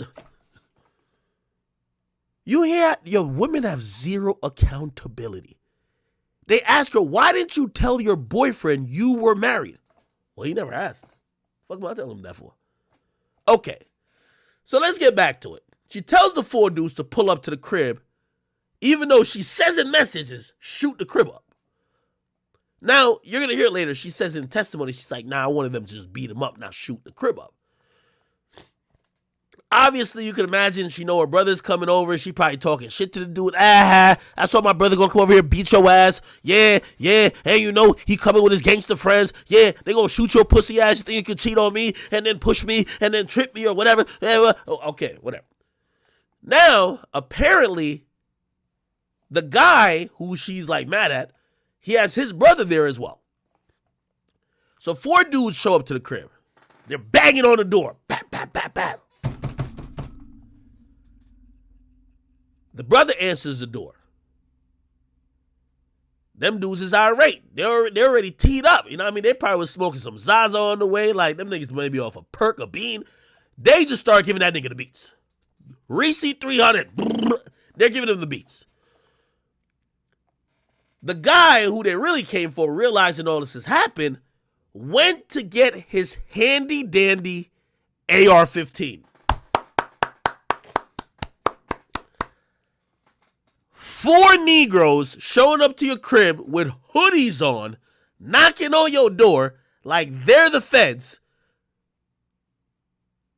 What would you have done? Anyway, now they're giving your brother the beats. So basically what happened, long story short, my man's right here, he take the AR-15 out and he start dumping. Boom, boom, boom, boom.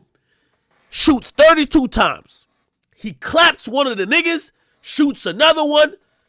But here's the problem, because we know this is Florida, and usually we wouldn't have to talk about this. He starts chasing them off of his property and still shooting. So they basically start running, and he's still chasing. But again, you're still heat of the moment. So this is the entire situation now. One guy is dead. One guy got shot. The other two was unscathed. Apparently this was the vehicle. That nigga was dumping. Boom, boom, boom, boom. Everything. He was giving them niggas. Yo, you come to a nigga's house, you got your hoodie on, knocking on his door like you the feds? Nigga, what you think the AR-15 there for? Okay. Now, I set that up for y'all that we could listen to this young woman who caused all of this. Her brothers was probably playing 2K with the gang when she told him, come over here and come shoot this nigga's crib up. By the way, the guy, he did eventually get arrested. He says the reason why I kept shooting that for 32 shots, I shot till I felt my life wasn't in danger no more, nor my brother who was getting beat up. And he also said, because some people were saying, why'd you start shooting how'd you know your life was in danger? At that point, they found out later she did text the guys to come shoot the crib up, but he didn't know that at the time. So, and self-defense is what you know at the time. He said he saw two niggas in the back of this car with like guns. So he said he saw a gun, right? Which, smart. You know, you got to make up a gun that you see. By the way, they found them with two guns too. So now they're in court. So they got the girlfriend on the stand. And y'all got to watch this. Fellas, if y'all don't know nothing about women, just watch this and this will tell you all you fucking need to know. How this woman acted on the stand basically tells you why, as a man, especially a black man in the United States of America, you have to be so careful because women, they could do whatever the fuck they want. And even after somebody dies, they will feel zero fucking remorse. This is her. I'm going to get into it a little bit. Through text, every other... was interested in destroying his property, right? No. Yesterday you told the jury I was saying stuff, but Travis started, right? Correct. And isn't it a fact that you are the one that actually started this whole thing by sneaking and looking into his phone? I didn't sneak and look through the phone if I have the password. Chat, you hear how these hoes think, bro? But he didn't tell you could look at his phone, did he? But if someone gives you something and tells you you are allowed to look at it, I don't believe that is called sneaking. Isn't it true that you were the first person to become physically violent with Travis and not the other way around? No. Not at all? When we were in the house, he was already nudging me to get out. You were the one that was first physically violent, were you not? If you can play something or show me something, I can't recall the exact steps of the moments.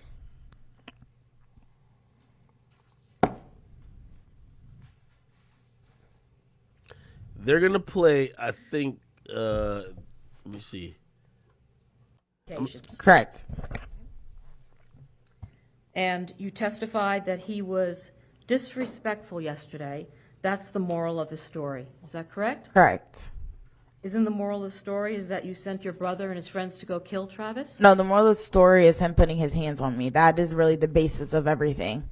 And I didn't send my brothers to kill him. You just sent a text to go shoot up his shit, right? I didn't say shoot him. You hear how these bitches think? Yeah, I told him go shoot up the shit. I ain't say shoot him. Bitch, he's inside the house. You said go shoot up the house. He's inside the house. Well, I ain't say to shoot him. Just shoot the house. Yo, I'm telling you, I kid you not. We gotta be scared of women, bro. Women are like a coddled species. They could do anything. There's one nigga dead. One nigga who got he got shot with an AR-15. And another nigga who's in court fighting for his life. She got an attitude the whole time on the stand. Hey, did he give you permission? Well, he gave me the password. Why would he give me the password? Well, you sent your brothers to go shoot him. I ain't tell him to shoot him. I told him to shoot up the house. This is the type of women. This is the reason why that passport bro shit exists. These bitches in the United States of America, that's how they look. Right there. Right there. Listen, they don't bill him like your mama no more. They don't bill him like your auntie and your grandma. These are some ratchet hood rats we deal with now. I guarantee you go on this bitch's phone. You want to act back, double act back. That's what they're listening to. These bitches got to be tranquilized. I kid you not. I'm telling you. This bitch, all she do is lie, don't pay her phone bill, could eat hot Cheetos and watch Carisha now. These fucking hoes, man. Listen to this bitch, bruh. Fucking scallywags. Who sent a text to go shoot up his shit, right? Correct. Tell the jury what the shit is. When you're angry, you say things. I'm sure everyone in this courtroom has said something when you're, Chad, have you ever sent a text to say, yo, go shoot that nigga? Have you ever sent a text to say, go shoot that nigga or even go shoot that chick? You think a black man could say that on the stand and you're not charged too? That's conspiracy, nigga. I'm trying to speak. If you want me to answer your question, you have to let me answer your question. Yo, look how she's talking to the lawyer. Look how she's talking to the lawyer. If you were responsive to my question, I wouldn't have. All right. Answer the question, please. Okay. Can you repeat your question? Question was shit. What does shit mean in the context of that text? Anything but him. Oh my God. Oh, yo, she says in the message, go shoot up his shit. Obviously, you derive the meaning to be shoot up his crib because he's at the crib. She's now on the stand saying, yeah, I told him to shoot it up, but I told him his shit, which means anything but him. Okay. So it could have been his brother. No. It could have been the house. Nothing violent toward a person. Go shoot up his shit. Get on the stand. I ain't tell that nigga to do nothing violent. Yo, I'm telling you, bruh. I'm telling you. Yo, chat.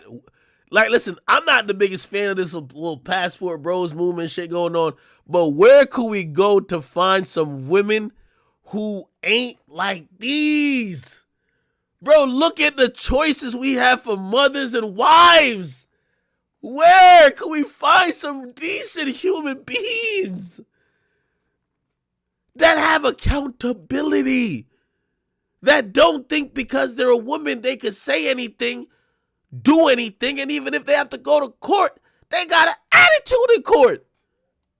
It could have been his mother's house, right? I was upset and my adrenaline was running and I said something that I didn't mean. That's the bottom line of that. I didn't mean for my brothers to do any of that. That's why when my brother left the house, he did not have a firearm on him. So you're not answering my question again. Okay. You told the jury that shit meant anything other than a person, right? That's what you just told them. You remember that? Okay, can I clarify the jury? Finish my question. Okay. Didn't you just tell the jury that shit meant anything other than a person? Yes or no? I would like to clarify that. Well, answer yes or no, and then you can clarify. Did you not just tell them that? I did tell them that, but I want to clarify what I mean. Okay. When I said that, I was upset. I was angry, and I said something that I didn't mean. My adrenaline was running. I I am clarifying my answer. Am I not? Go ahead, finish. So I was upset, and I ended up saying something that I didn't mean. Like, people say things when they're upset that they don't mean all the time. But since the situation has happened, it obviously blew up 20 times more. But I didn't necessarily mean for anything to happen to Travis, his family, his house, or anything. It was like my second home. I would not want anything to. Hey, remember I told y'all that story about what happened with the Quentin Miller shit? This is facts, by the way. They see Quentin Miller going into the Nike store. Nikki and Meek, they're in the car. They had some other niggas too with them. They go to confront him. They wanted him to say on camera, yo, yeah, I lied in that letter I wrote. I did write for Drake, blah, blah, blah, blah. And they wanted that to be on record. Quentin Miller said no. So I ain't doing that, bro. I don't got no beef with y'all. I ain't doing that. They go back to the car, and Nikki looks at him and says, wait, y'all just let that nigga off? Yo, y'all niggas is pussy. This is what I'm telling you about women. Imagine if they had went back in the store, which they did go back in the store. They said, bro, you have to record this shit, nigga. He didn't do it, so they just punched him in the mouth. Imagine when that happens, Quentin Miller got a gun, and Quentin Miller shoots them two niggas. You think Nikki would be there and be like, oh shit, this is my fault. You know what should have been like? I ain't tell him to, like, punch him in the mouth.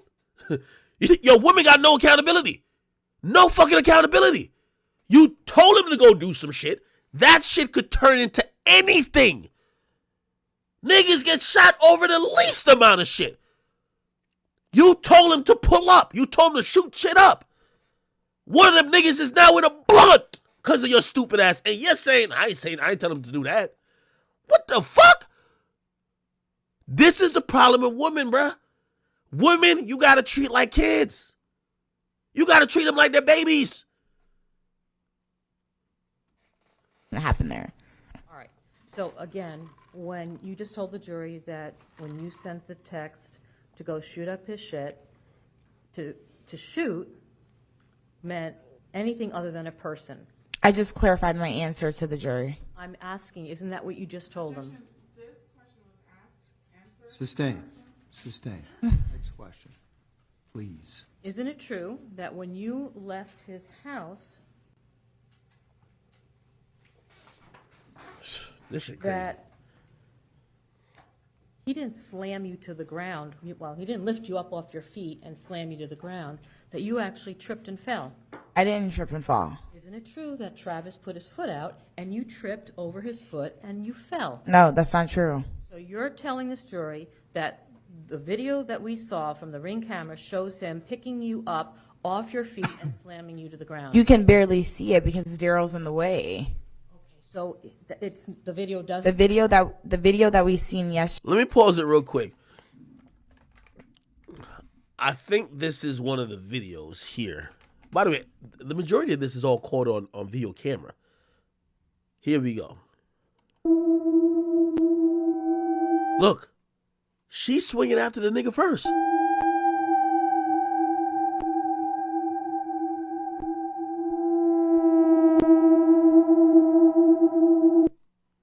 This is what she texts us at. Please go shoot his shit up. Look what another nigga says.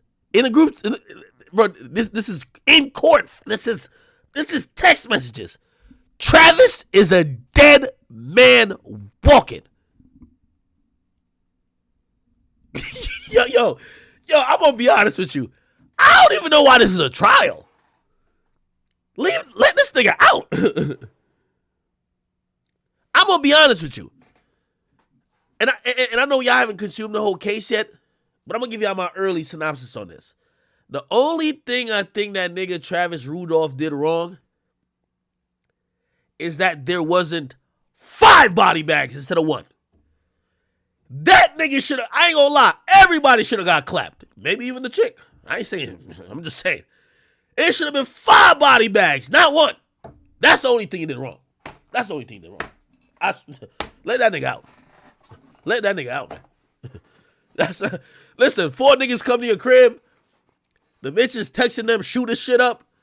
Everybody should be killed. Should be 5 body bags. Group funeral. I would have set up a GoFundMe for him. That's the only thing he did wrong, man. But he tried. Isn't it true that you were the first person to become physically violent with Travis and not the other way around? No. Not at all? Something or show me something if I can't recall the exact steps of the moments. Question. Okay, so you were the first one to become physically violent with Travis, not the other way around. Answer. Correct. Yes, is it correct? You remember that? Yes. So you smashed his iPhone not out of anger, but because you were hurt? Yes. Okay. And I didn't send my brothers to kill him. No, you just sent a text to go shoot up his shit, right? I didn't say shoot him. You said She said she ain't the first one to be physical. Look at her. Wilded. text to go shoot up his shit, right? Correct. Tell the jury what the shit is. When you're angry, you say things. I'm sure everyone in this courtroom has said something when you're... I'm trying to speak. If you want me to answer your question, you have to let me answer your question. Well, if you were responsive to my question, I wouldn't have to... All right. Answer the question, please. Okay. Can you repeat your question? The question was shit. What does shit mean in the context of that text? Anything but him. Oh, my God. Okay. So it... I praise it. Since the situation has happened, it obviously blew up 20 times more. But I didn't necessarily mean for anything to happen to Travis, his family, his house, or anything. Typical bitches.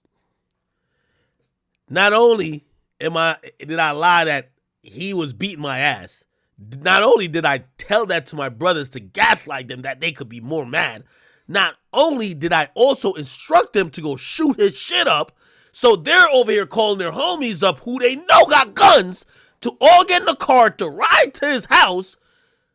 I didn't think nothing was going to happen. I just thought that shit was going to be cool. Like, only women can say that shit. Only women, bro. It was like my second home. I would not want anything to happen there. All right. And he never raised a hand and touched you, did he not? Yeah, he was raising his hand the whole time, like grabbing me, pushing me back. Yeah, the whole time. Okay, so did he punch you? No, he didn't punch me. Did he slap you? No, he didn't slap me. Did he pick up any objects and hit you over the head with them? No. So why'd you want to smash his car window? Like I said, it wasn't intentional. I was just throwing things because I was upset. And when you were throwing things, you were also screaming things at him, like you were going to send your brother Keyshawn over to kill him, right? Never, ever, ever said the word kill at all. Okay, so 4 men showed up at his front door. I ain't gonna lie. It should have been 4 packs. 1, 2, 3, 4. and you told both of them that Travis But picked you up and slammed you to the ground, right? yes, And that he had disrespected you. yes, And you also sent a text message to Keyshawn at roughly 9:45 that Travis dropped you to the ground. You remember that? yep, And in response to that text message, Keyshawn sent a group text message to you and Tyler Robinson that Travis is a dead man walking. Is that correct? yes. And that's the message that you deleted from your phone, right? No, I deleted the shoot his shit up message. And you also deleted the dead man walking message. Oh, I'm not sure. I don't remember if I did or not. So you really weren't making a living as a real estate agent, right? No, but I do have a mom and she's a medical assistant, so. Okay. And you were living with your mom, Correct. right? You had a conversation with a man about marriage, and you're still married to Andre Chis. Picked you up and slammed you to Wait, what? the Is that correct? Correct. She's still married to another nigga, bro. So you lied to Travis. You misled him, did you not? Travis never asked me if I was married.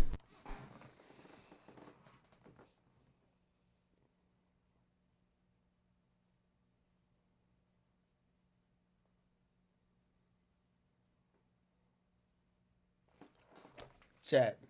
I swear you can't make this up. I swear you can't make this up. I swear you can't make this up. I swear you can't make this up. I swear you can't make this up, Chad. Yo, he never asked me if I was married. Yo, Boom, tap in with me on Discord. Like, I ain't gonna lie, I gotta talk to y'all about this case. I don't know if y'all been following it. Boom, hop in the chat, By the way, hey, I need everybody. Yo, we need 500 more people on my Discord for us to get to 20,000 people on Discord. I need everybody to join up Discord. Everybody spam the link, man. Please, discord.gg/academics. If you have never joined Discord before, it's a worthy place to be, especially if you sub or you're a member or anything of the sort. Make sure guys get on Discord, man. This shit, I'm going to be honest with you. This case, like I was watching it today and I was kind of following it, bro. It infuriated me because as much as, and by the way, we're used to this type of snobby behavior by white people. Because we know a black man couldn't go onto a stand and act like this, but a black woman is doing it. Yo, Boom, have you peeped this shit? I watched this whole shit on stream yesterday, bro, and it gets worse. You didn't even play the rest of the video. It gets worse. Which video? This video you're watching right now. You paused it when she said, what'd she say? She said I was married, but I didn't need to tell him, right? Oh, yeah, those are clips. I would have to find on the long form. No, it's this video. Okay. If it's all right, hold on. 3 to 10 seconds after. Here we go. Is that correct? Correct. So you lied to Travis. You misled him, did you not? Travis never asked me if I was married. Is that correct? Correct. That's the last part they have on, at least on this clip. No, that's the last part. Hold on. I'm gonna find this main shit. This shit's crazy. That man No, walking, I you got remember the ever link, bro. telling him that? Oh, here we go. We'll find it. Search and keep an open. Here we go. You left and went home and told your brother you got to go see about me to Travis. Remember telling Detective Ema that? Kind of a blur, but I did say to go Daryl because he said his dreadhead friend is dead. You gotta find the part, bro. Remember looking at that yesterday? Day after you signed that and you sent your friend Palo. Hold on. If I can't see any evidence in front of I'll me, give it to you. this right. I got it. Let me send it to you. Or post it to a page. I want to talk a little bit about some of the things. He used to say things like that all the time. I'm not happening. And you said your profession is a realtor. Yeah, I'm a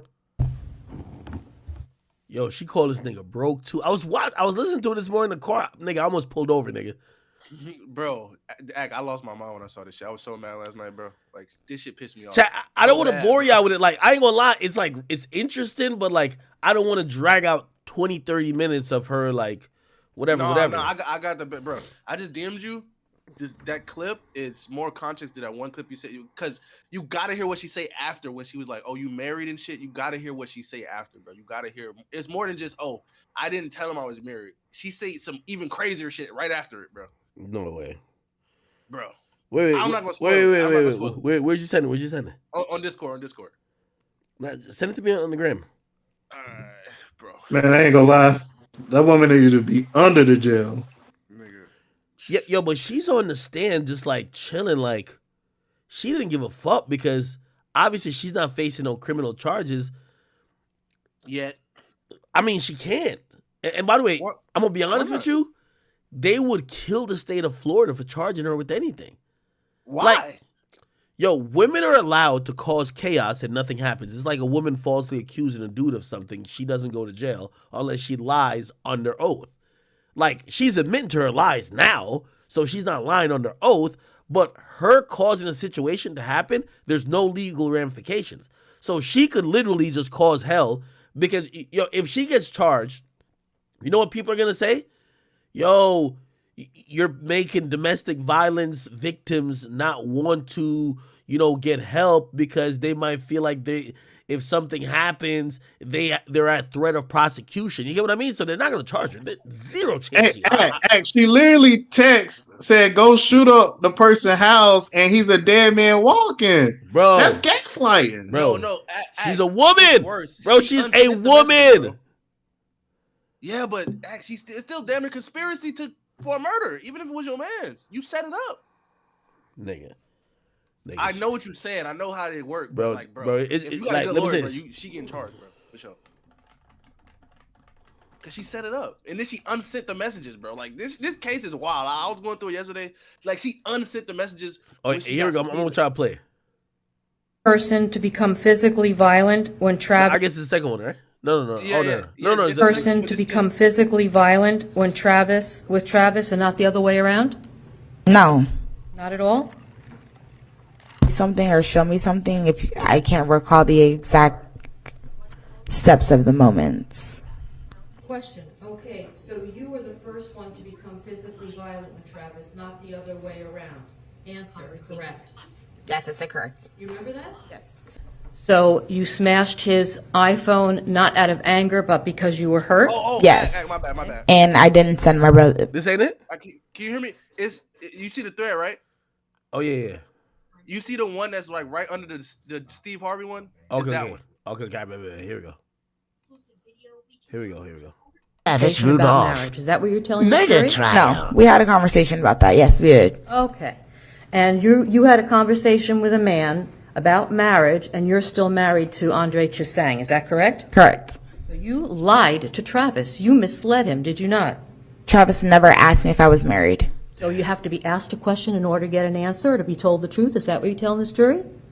I'm just telling the jury that the conversation about me being married never came up, so I never spoke on it because I felt like it was not my personal business to speak on. Right, so what you're telling this jury is that unless somebody asks you a question, a specific question, you don't have to tell them the correct or honest answer. That's what you just told them. I'm not telling you guys that. I'm telling you guys that in relationships, you have a past. It might not be clean. It might not be the best past that you have, but I decided to leave the past of my relationship behind me. When I started dating Travis, I felt like I didn't. This is how these bitches be fucking 50 niggas in their old hometown, getting 20 trains ran on them, talking about the past is the past. Bro, she's presently married to a nigga, bro. Talking about a past. Yo, here's the craziest part about it. She's presently married to another nigga, but mad that her current nigga is texting some other bitch. Like, come on. Just think about this shit. Yo, free that man, bro. I'm sorry. Free that man, bro. That man gotta get freed, man. That man gotta get freed, bro. Man, we need to find the husband and see what he think. Nigga, he probably happy that he didn't have to shoot a nigga. Like, yo, if she wilding out this much on the boyfriend, imagine what she did to the husband. Oh, bro, I got too many good clips, bro. I got too many. No, hold on, let me finish playing this and then send me the next one. Need to disclose that because it had nothing to do with what me and Travis had going on. So you were talking about marriage and you're married. You never told him, right? Isn't it true you never told him? I never. No, he answered. Next question, You please. said that yesterday you told the jury that your relationship with Travis wasn't an open relationship. You remember that? Correct. Okay. So the implication or the understanding was that this was a relationship that was exclusive between the two of you? Correct. Okay. And Oh shit, why they cut there? I could tell the next question they were gonna ask. If y'all in an exclusive relationship, bitch, you married. Yeah, you're married, bro. How does that work? Nah, the lawyer was grilling her so bad, bro. Like, Now I was watching this shit, but I ain't gonna lie to you. It's like, bro, she had an attitude the whole time. Did you see the one where she was like, "Oh, you just chatting. You just chatting. She just chatting right now." You ain't never see that one, She was mad mouthy. Like she was just like literally. Yo, this is crazy. I don't think they understand. I'm gonna be honest though. I'm gonna be honest. Her testimony, even though, so let me tell you how this is played out, chat. So essentially, the shooting happened, right? She obviously, bro, a life is taken. The dude ain't gonna rock with her no more because the dude was thinking, yo, you brought your brother over here to fucking kill me. That's why I had to shoot my gun. So they're not together no more. But so she's backing up the victim. So she's testifying for the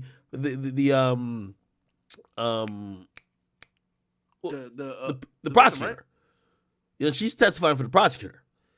Oh yeah, for the prosecutor. Yeah. Yeah, she's testifying for the prosecutor, and her testifying for the prosecutor, she's hoping he goes to jail, or the prosecutor's hoping he goes. Like, she says weird shit at times like, oh, I still got love for him, but you're literally on the stand saying, oh, this wasn't self-defense. He was beating my ass.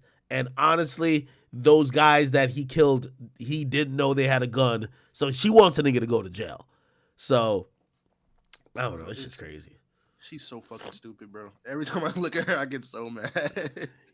Yo, here's the thing, though. I think her testimony helped the guy, though.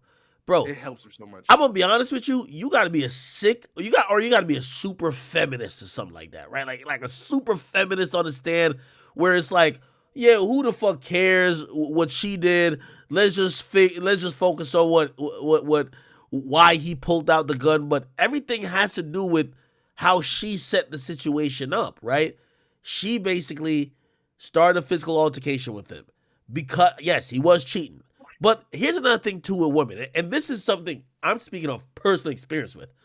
Women think if they catch you cheating, it's license for them to burn your house down, get you shot, get you killed. Yo, women are another like demonic species. Well, at least these current women, like my mom is not, clearly. But like these new women, they find that you were texting a bitch, they want to kill you and the bitch. And when they get asked by the police, you know they're going to tell them, yeah, he hurt my feelings. He cheated on me. It's crazy. But that's what she said. I don't know if you saw it. No, I know. She literally said that. It's called mental illness. That's what it's called. Do you think the jury, like, that's what I'm saying? She might think she's slotted because like she thinks. Yo, Retro, you say guys do it too? Which guy could even show up to court and say, "Oh, my feelings was hurt. That's why I killed a nigga." Man, they gonna laugh at that nigga. It's called mental illness, bro, and they get away with that shit. Yeah, she literally. Yo, I see why this whole fucking trial is going viral. You have another clip? Yeah, I sent you two on your DM. But she don't know the jury is looking at her like, bro, you look so stupid right now. Like, you're not making this shit look good. That's why I think she helped the nigga. Obviously, she's not trying to help him, but she ends up helping him because, yo, you sound so fucking stupid. It's like that's what I'm thinking, bro. Like, oh man, I'm trying to calm down. That's just TikTok got all this shit, huh? Yeah, bro, everything.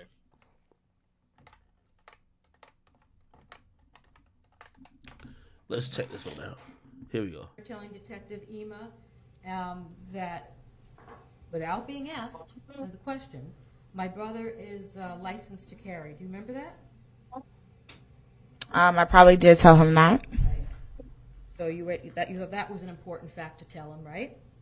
Just for the simple fact that I found out there was a shooting, yes, I believed I needed to leave. Why would that be important if your brother didn't have a gun? Why did you want Detective Ema to know that Keyshawn had a concealed weapons permit? I wanted him to know because there was a shooting.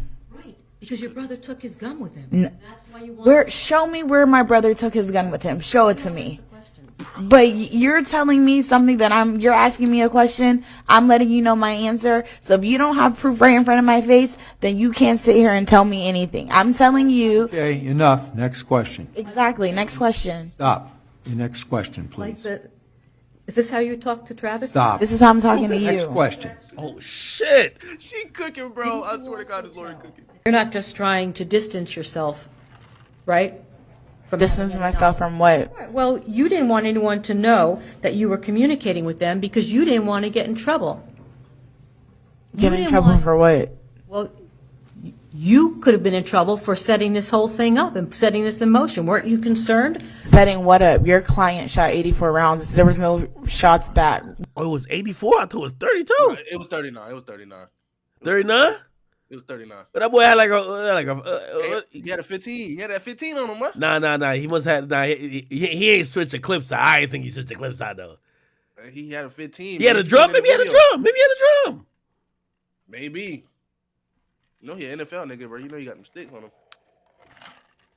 What did I set up? Rounds, you sent some. She's so fucking stupid. Crazy. Somebody to go shoot him, didn't you? Did he get shot? Oh my God. Oh my God. Yo, this is great. Ack, you not pissed off, bro? Just her, bro. No, I'm gonna be honest with you. This is just a reminder of every woman like I don't want to see. I won't name names because I know sometimes y'all personalize. Y'all start hating people. I remember somebody did some shit, and they told me the same thing. Oh, I can say it. Well, the Angelica shit is old. Angelica told me the same shit. Where I'm like, yo, motherfucker, you caused like $15,000 worth of damage. Remember, Angelica broke all the shit in my apartment because one day I'm playing 2K, right? I'm playing 2K. I had 2 apartments. She was at one. I'm playing 2K. She calls my phone, and I answer. Nigga, it's like a heated game. I was playing for money. And this is why I always said, like, fuck Selena in a sense for, like, her, like, kind of, like, playing. Women beef with other women. As a guy, you're just casualty. Selena saw, Angelica saw Selena post some old picture of me and her on FaceTime. Old as fuck. I don't know when she ever screenshotted me and her on FaceTime. But she posted it. So Angelica is calling me like, oh, let me call my guy, right? I'm in a 2K game. Nigga, I don't know what the fuck is going on. I don't even know that Selena posted that. I'm also not seeing my phone.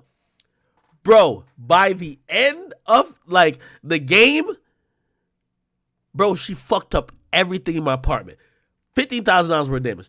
Nigga, when I finally, I remember because she was trying to clean it. She was like, yo, hey, don't come back to the apartment for 2 days. I'm like, why not? She was trying to clean it, nigga. Like, she had ketchup stains. She was writing my name on the wall. I'm like, what the fuck? So anyway, I go back, and I'm like, what the fuck? Anyway, I asked, I'm like, yo, why the fuck would you do this? This is how a woman's brain works. You know what she says? She's crying. You know, anytime women fuck up, they do what children do. Cry. My feelings was hurt. I thought you were with her. I thought you ignored me for her. Wait, that's it. So just that one thought, you fucked up all my shit. I'm so sorry. That's how women work, bro. I'm telling you, that's how women work, bro. I'm telling you, that's how women work. Women are evil, bro. It's just that simple for women. You know why? They have there's no thought that you fuck up another nigga shit, nigga, you're going to jail. You fuck up another nigga shit, you need to get a job and pay for it. You know what they're saying? I'm so sorry, my feelings was hurt. I thought you would ignore me for her. Oh my God. Bitches. Here we go. You sent somebody to shoot him, did you not? Did he get shot? All right, Ms. Jones, you had to answer the questions, not ask them. All right, next question. Relevant to the case right now. Happened to be in the same days where you're looking up defense attorney, Mark Shiner net worth, and then you're looking for a free lawyer. And arguing. Next question, please. Sustained. Tie track, I agree with you. It is our fault as men, because we treat women like kids, we don't let them face the ramification of the fucked up shit they do. You've testified repeatedly that Keyshawn did not have his gun that night, right? Yes. And you've testified repeatedly that Travis was the one that had the gun and he's the one that shot Sebastian and Tyler, right? I didn't testify that. I saw it. You saw Travis what? I saw Keyshawn not have his gun. You said Keyshawn did not have his gun, right? Correct. Okay. So isn't it true that your research regarding self-defense would have nothing to do with Keyshawn's conduct since he didn't have a gun? The only one that had a gun, according to you, at that time, was Mr. Rudolph. Are you asking me a question? Yeah, that's the question. What's the question? Isn't it true that the reason you researched self-defense had nothing to do with your brother having a gun because you've testified repeatedly he didn't have a gun, right? Correct. He did not have a gun. And according to you, it was my client who had the gun and shot, right?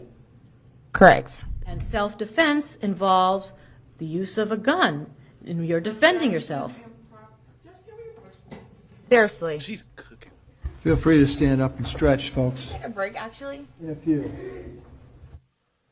House is finished. Okay. Go ahead, Ms. Burlett. You looked up self-defense because after speaking with everybody, you believed that somebody was acting in self-defense, right? Last time on that one. Weren't Look at you? her face. Then why did you look up self-defense? Because I have an iPhone and I can look up anything I want to. Oh shit. Oh nah. On direct examination today with Miss Edwards, That's crazy. Bro.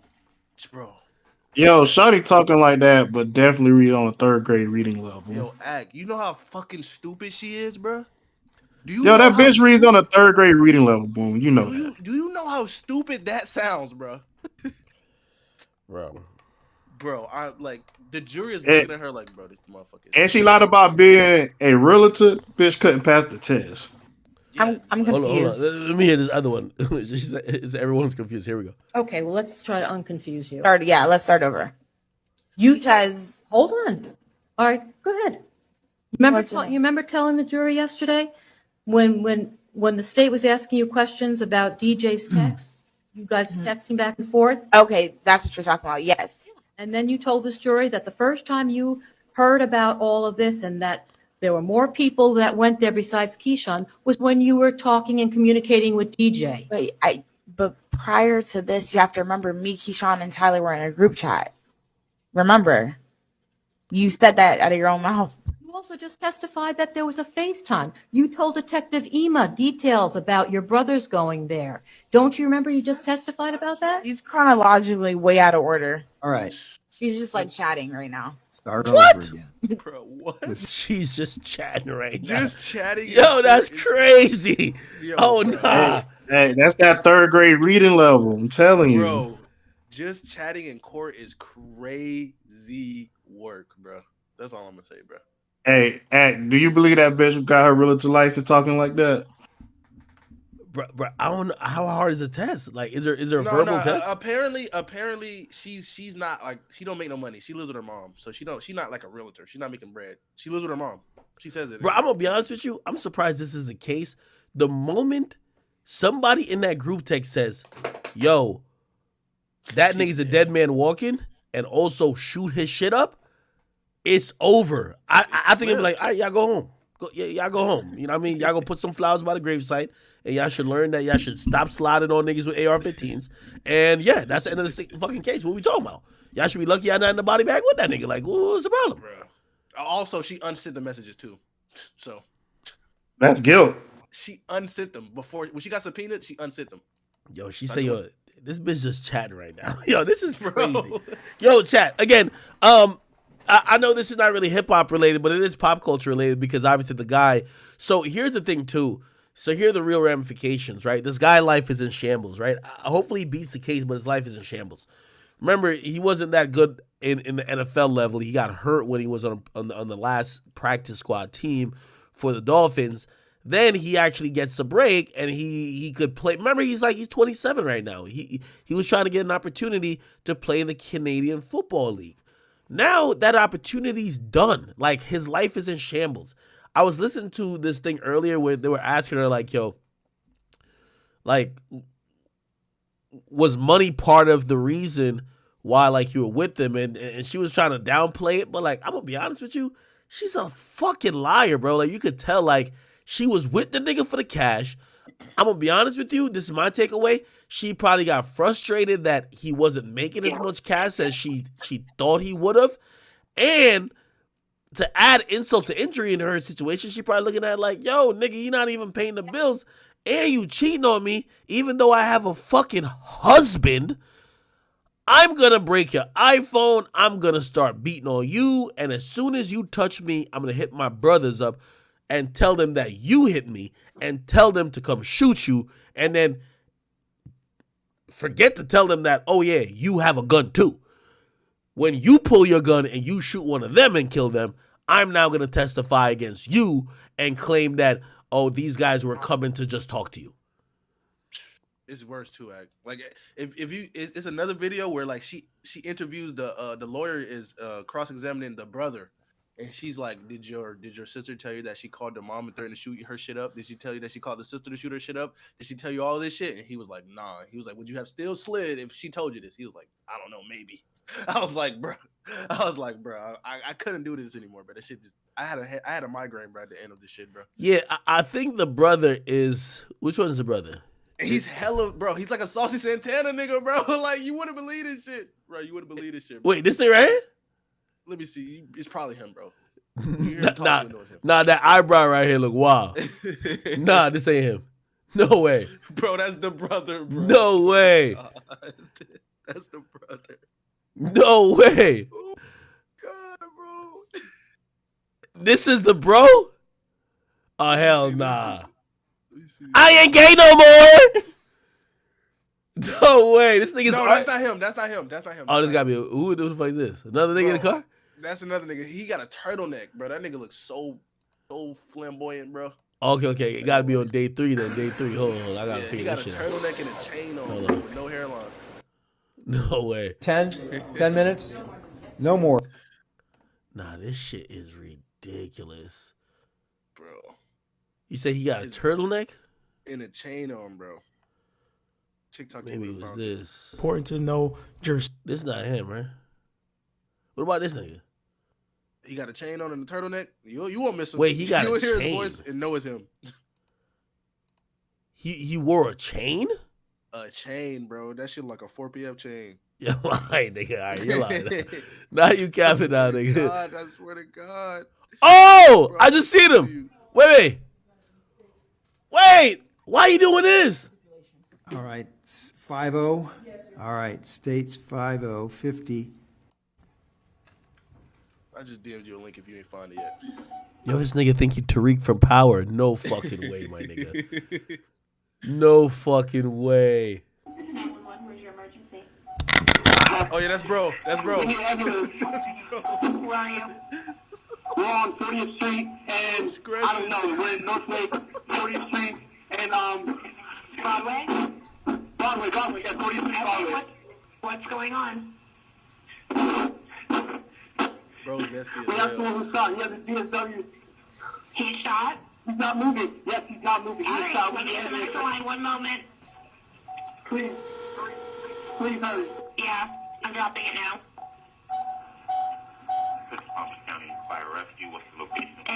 It's West Palm, 40th and Broadway, see a male shot. Man, I fell down to my knees when the law came. I'm not sure, I can't tell. But he's shot, he's not moving. And he's the only one that's injured there? He's the only one that's shot. Yes, please. Okay. We have help on the way to you. Hold on. So now you recognize that call. Yeah. And obviously that's you seeking help for Sebastian, is that right? Yes. All right. Now, when you, after you made that phone call, towards the end of the call, we can hear you say, yes, please. Or do you recall who you're referring to, who you're talking to at that point? Police officer. Okay. So at that point, law enforcement started to arrive where you guys were. Yes. Okay. Do you know that's prosecutor, at this by the point, way. At the point where you're on Broadway and law enforcement starts to arrive, do you know where Tyler is? No.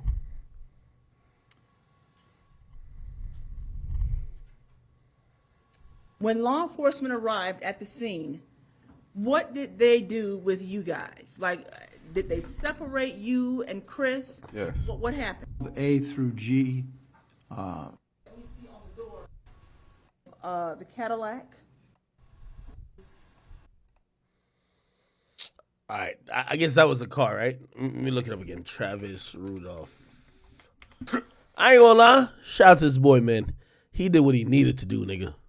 He got a dead nigga on his chain. You got dead ass nigga. They put that nigga in a flower pot. He put that nigga on a wing chain. Nah, I ain't gonna hold you. Listen, yo. You know what really happened? That chick probably thought that this NFL player was on some John Moran shit. Just show it, not use it. This nigga was down to use it. He was down. Nah, he used it. Yo. I can't let y'all be proud of John Morant, man. He put something, man. He really about it. Man, this nigga, he ain't show it once, but he used it once.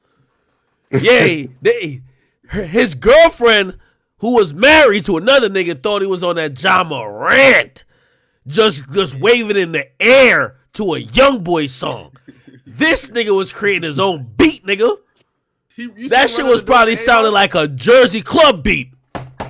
Holy. Come on, man. What's the problem? You see them run out the crib with the AR? Oh, where that video at? You ain't never seen him run out the crib? Oh, I got to see that. On that Twitter video I sent you. It's the first video. He run out the crib and Rudolph. slid with the AR. Wait, Travis Rudolph ring camera. Shout out to the ring. You can do that too. You can do that too. Yo, listen. Yo. They showed up thought there was going to be one thing. They showed up thinking it was going to be one way. Hey, trust me. That boy Rudolph, I guarantee he probably had a gun behind a door in a closet, always loaded for 4 pussy niggas to pull up on him. He should have just put. And by the way, chat, y'all know me. Y'all already know the story. Niggas try to run up in my crib. So I got no. When I'm telling you, it should be 4 body bags, really 5. Anytime you show up to a nigga house, the only place meant for you is hell. The only jail not even good enough for you. The only place is wrapped tightly in a body bag. You pull up to a man's house, you deserve to die. That's why jumping his brother. I don't got her own people. Nigga, that's crazy. The moment you knock, I wish that nigga had a 12 gauge. Shoot straight through the door. Had that nigga have his stomach open. Don't show up to no motherfucking nigga's house. Rudolph shooting 39 rounds as they fled following a fight. Let me tell you, man, this is what's happening these days. Everybody think they're the only niggas with guns. Everybody got guns. Everybody think they're the only niggas with guns. So everybody's running around like there's Rambo and Samson, like niggas thinking they're Iron Man or Hulk. Yeah, you gonna catch a nigga maybe in traffic lacking. Yeah, you might catch him when he's just pumping his gas lacking. You pull up to his crib. Man, I don't even care if that nigga even had a little switchy in there, man. I know they gave him some years with the ATF. But nigga, just start dumping, nigga. If you seen the gun they had, bro. Nigga, he should have dumped through the door. But I ain't gonna lie to you. I'm gonna tell you why I respect him too. He was on that walk him down time. Yeah, but no, he didn't He started know. firing and he ran him down. Yeah, but he didn't know Showing jurors this surveillance video of bullets flying from Rudolph's semi-automatic rifle as he chased them down the street. Murder begins when self. Shut your bitch ass up, man. Come Hell shoot up the nah. house. Murder. Listen. Self-defense began once the bitch ass niggas went on his property and knocked on his door. He dumping that shit. One of those men, the girlfriend's brother, testifying One thing I don't like about America, for you to beat a case, and obviously, I think he's gonna beat this still. But for you to never get arrested or nothing like that, you gotta damn near die. The police are gonna be like, okay, so you let the person just rob you and he pistol whipped you and he shot you 4 times and yeah, you were your last breath and we barely survived you and you don't have a lung no more? Okay, no charges for you. Why the fuck you gotta take that long? They came here with bad intent. They started it. He dumped 55 bullets through the door. They're dead. Fuck them. He was throwing punches at Rudolph during the fistfight, but insisting no one pulled a gun and all 4 ran and got into their... This is where she hits him. So this is Rudolph. She hits him. And all 4 ran and got into their... This is the typical girl, I'm mad, let me hit you shit. That she'll never remember her throwing that punch. She only remembers when you push her off you. She says, you hit her. I'm telling you, nigga. No one pulled a gun and all 4... Yeah, she don't remember this part. Nah, this part, amnesia. I ain't hit that nigga. You know what she remembers?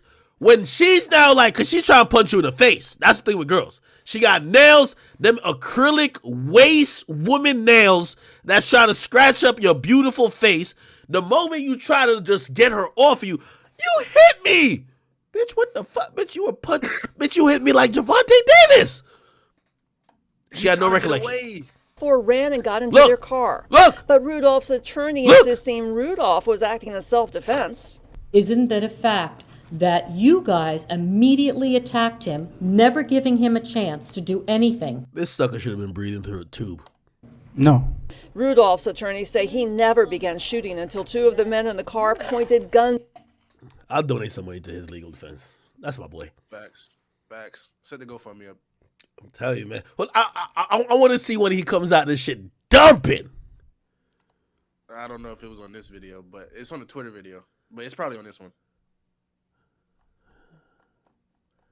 Nah, find me the Twitter video, nigga, because I sent it. Remember the video, the first video I sent you? It's the beginning of the thread. But you gotta remember, you was telling him to shoot through the door. You gotta remember, his brother's outside getting jumped while he ran back in the house to get his gun. His brother's getting jumped, so he can't just shoot the gun. He might hit his brother type shit. Yeah, they charging this nigga. This nigga sound like a hero. Okay, it's at the beginning of the Twitter thread, you said? Yeah, it's the first video of the thread that I sent you. The Twitter thread though, right? Yeah, the Twitter thread, yeah. Okay. So just go scroll all the way to the top. Is that one? Chat, I'm a little biased. I'm sorry, I'm a little biased. Is you though? Nah, Yeah, man. Hey, come on, man. You can't just come on a person's property like that, man. Nigga. I saw palm trees, but it was at. No, this is Florida. This is why I'm so surprised he's even charged. But I guess no. So I'm gonna try to play the video. He chases a bit. So, like, I think if he shot them dead right there, like, bro, he could have just pissed on them and like they're done. But he comes out, he kind of stumbles, he shoots, and then he continues to chase. They're running. They're like skedaddling, nigga. Hold on, let me see if I can find this shit. It's in that video though. And he jumping his brother, so you gotta think of it like that. Like it's still kind of self-defense because his brother's getting his ass. Wait. All right, so I gotta go to the Twitter thread, right? Yeah, it's literally right there. Oh, technically that is, because that's how Lil Tim got off on the Vaughn shit. It's at 116. No. But Lil Tim never chased. Like that place. Nobody before Lil Tim shot, nobody was running. You get what I mean? Like basically, once he started shooting, these niggas start running back to the car. And while they were running back to the car, he was still dumping at them, bro. As he should. I agree. Fuck you talking about? I think the jury's gonna let him go, bro. Just off the girl. I think, yeah. She's so dumb. I don't. Well, first of all, here's the thing though. It's not like anybody on her side is facing charges, even though I guess her brother probably is looking at her like, yo, you gotta help us out because like our friend's mama is mad that our friend came with me to slide for you. Like we only did this for you. Okay, so it's the first video you said? Yes. At 111. Go to 111 in the video. Okay. Here we go, Chad. And he should look at his sister like, damn, I got a remedial sister. Wait. Escalated so quickly. Here we go. For the first time, Travis Rudolph talks about the night he says 4 men showed up at his front door. I ain't gonna lie. That knock, them 5 knocks should have been followed by 5 shots, nigga. I just heard a loud bang, as if like the police was at the door. In exclusive video, we can now see everything playing out on security cameras. Bro, hold on. A nigga got his hand inside the hoodie and a hoodie on. You don't know these Negroes. They're coming to your house at night. Bruv, what do you want this man to do? And the brother answered, he said, hold on, what would y'all think? For everybody in here, and I asked y'all in the Discord too. Somebody comes to your house, it's 4 niggas, got hoodies on, a nigga got his hand in his shirt, and they knocking on your door like you know that police knock is a little bit different knock. It's like it's harder, it's all that pause. What would you do? Would you just go out there? No, I'm calling the police to tell them that they about to have some bodies on the ground. No, I would answer the door and be hella polite with them. No, I'm not. I'm gonna be honest with you. I think you just said the right thing. I'm gonna tell you what, yeah, I would probably call the cops. I would try not to open the door, right? Just because, like, I'm gonna be honest. I'm thinking it's going one way. You get what I mean? Like, bro, it's 4 niggas. They're either gonna jump you, right? Or you never know, nigga. They could shoot you. So I probably wouldn't open, but maybe I wouldn't just open the door. But to be honest, huh? What if it's Jehovah's Witness? Wearing hoodies, nigga. It's all happening within seconds. So our brother. Oh, okay. Now this complicates it. Remember, he didn't open it. His brother opens it. Yeah, that's what I'm telling you. Ah, shit. So he can't dump through the window. He can't dump through the door. His brother out there getting jumped. Yeah. Now if your brother getting jumped, I ain't gonna lie, you wild pussy for staying on hold with the cops upstairs while your brother getting a beating they want to give to you. And at a certain point, okay, your brother opened the door and they're beating his ass. My nigga, you know they're gonna run in the house and come get you next, right? Like, you got to do something. You have the right to protect your family and your home, so self-defense, bro. By the way, if they had entered the house, this is no case. There's something called the castle doctrine, and especially it works in a place like Florida, which means if somebody is in your house, and you deem it as a threat, you don't have to retreat at all. So basically, you could chase that nigga from room to room and kill him. I'm serious. Like, it's called a castle. Like, a nigga from room to room like Scooby-Doo. No, for real. Like basically, the castle doctrine means your house is your castle. You have the right to defend your house. You get what I mean? So, because in most self-defense laws, it says you're only to use lethal force when you basically have no other choice or when you're in fear. But, like, say somebody's in your house, like, cool, maybe you could go hide in a closet, but because of that doctrine, it says you don't have to be running from people in your own house. Now, it's not all states. Like, some states, you still, like, say in Jersey, like, the person still got to have some reasonable threat for you to kill them. Yeah, but in Florida, though, if that nigga is in your house, you clap him. That's a free body. But wouldn't that be a home invasion anyway?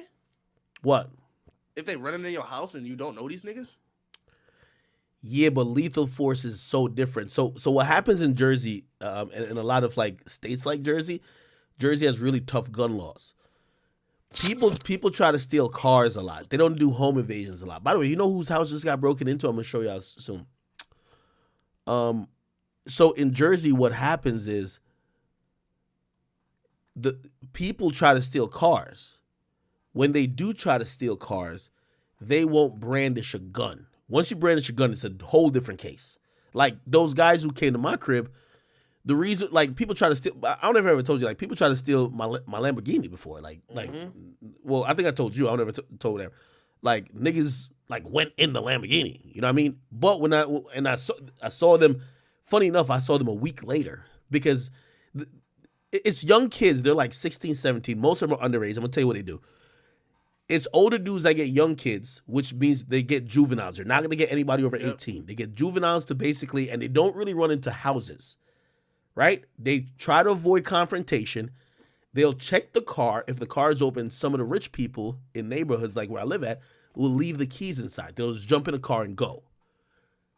Now, who knows if they have guns on them? But they know everybody got cameras. That's why they, COVID helps. Everybody got masks on and hoodies.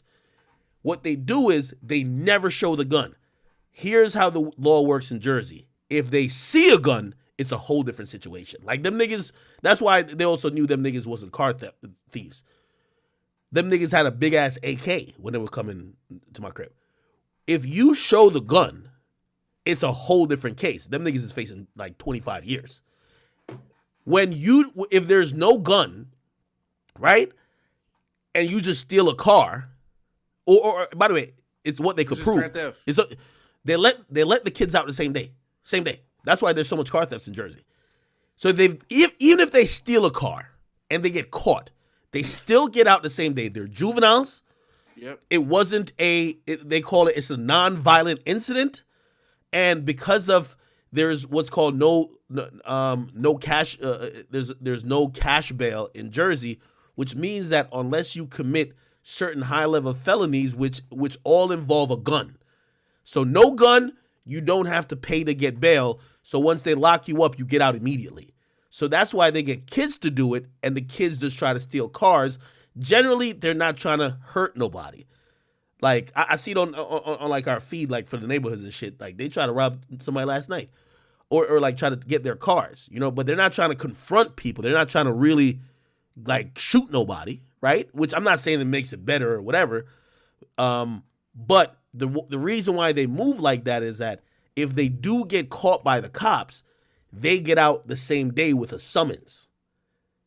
So that's the thing about when you live in certain states. In Florida, a nigga try to steal your car, you're on your property. He got his hand in his shirt. You shoot his fucking brains off. In Jersey, you didn't see a gun, you can't shoot him. You know what I mean? Crazy. Now, if you see a gun, that's different. If you see a gun, you can kill him. But that's why the people who are doing car thefts here, they move a little bit different. So they might have their hand in their shirt, but they'll never show. If they do have a gun, they'll never show it. Why? In case they get caught. Well, unless they get caught with the gun. In case they get caught, and usually they go on a chase with the cops. They're going to throw the gun somewhere. In case they get caught, they get let out the same fucking day. But once you get violent, at least with Jersey, anything with a weapon is automatic 20 years. You're facing automatic at least 20 years. PBO. So if you, like, play this, if you strong arm robbery somebody, like, so you see Boom at the corner, you be like, yo, Boom, yo, give me your wallet, nigga. No. Now, if your hand is in your shirt, you could even be making a gun finger. It's in your shirt. And say they got you on camera. You're going to get out the same, well, as a teen, you'll get out the same day. Yeah. You know what I mean? As a teen. In Florida's, I'm not gonna lie, Florida's like that too, Mac. I don't know if you know, but Florida's like that too. Now, if you show the gun, you're not getting out, period. You know what I mean? So, in at least in Jersey, like, they're super strict on guns. That's why even them niggas who try to, them niggas gonna get fried. And I'll be in court pointing at them like this. Because my little cousin just got a gun charge for he wasn't even his gun. Somebody in the car had one in Jersey, but ain't nobody on to it. And now he had to like sit in jail for like over a week. Was he a juvenile? No, he like in college. Like he on college break type shit. See, when like, you a juvenile, you don't unless you get charged as an adult. If it's not a murder or something like that, a PBL is what it's called. You just do at max 21 days, and you got to get let out. They can't let you in jail more than 21 days. Yes. So, and by the way, I guess like I'm bringing this up to say, having a weapon in any crime makes it like crazy worse. By the way, the dudes that was in the car, even though the ex-girlfriend of the guy was saying, "Oh, my brother didn't come with a gun," they found 2 guns. Let me see if I could find it. To the door, so I was I'm just worried about his safety as well. Okay, so this is the brother. Yeah, this brother bold as hell. I'm not coming out here talking about who is it. You see 4 niggas in hoodies? Let me tell you this, man. I guess you don't got money like this. If I see a Negro outside my house right now, nigga, the SWAT team gonna surround the block, nigga, and I'm gonna just stay trained. Nigga, if DoorDash pull up to my crib and it's a black man, nigga, drop the food and you have 30 seconds to evacuate the property, nigga. Straight up, nigga. I'm not playing no games with you, nigga. Straight up. Like, I'm telling you, like, nigga, you don't knock on my door talking about, wait, hold on, they didn't have no sauce. Bitch, get the fuck out of here. I ain't gonna lie, I'm paranoid. Not even paranoid, but it's just like. You be mad when you don't got your sauce, though. You be mad, though. You said what? Yeah. You be mad when you don't got your sauce, though. Yeah, all right, nigga, you get the wrong type of sauce. Like, yo, I'm good. I'm good, nigga. I'm good. All right, hold on. All right, first of all, hold on. Let me ask you a question. And I know I'm like pausing a minute time.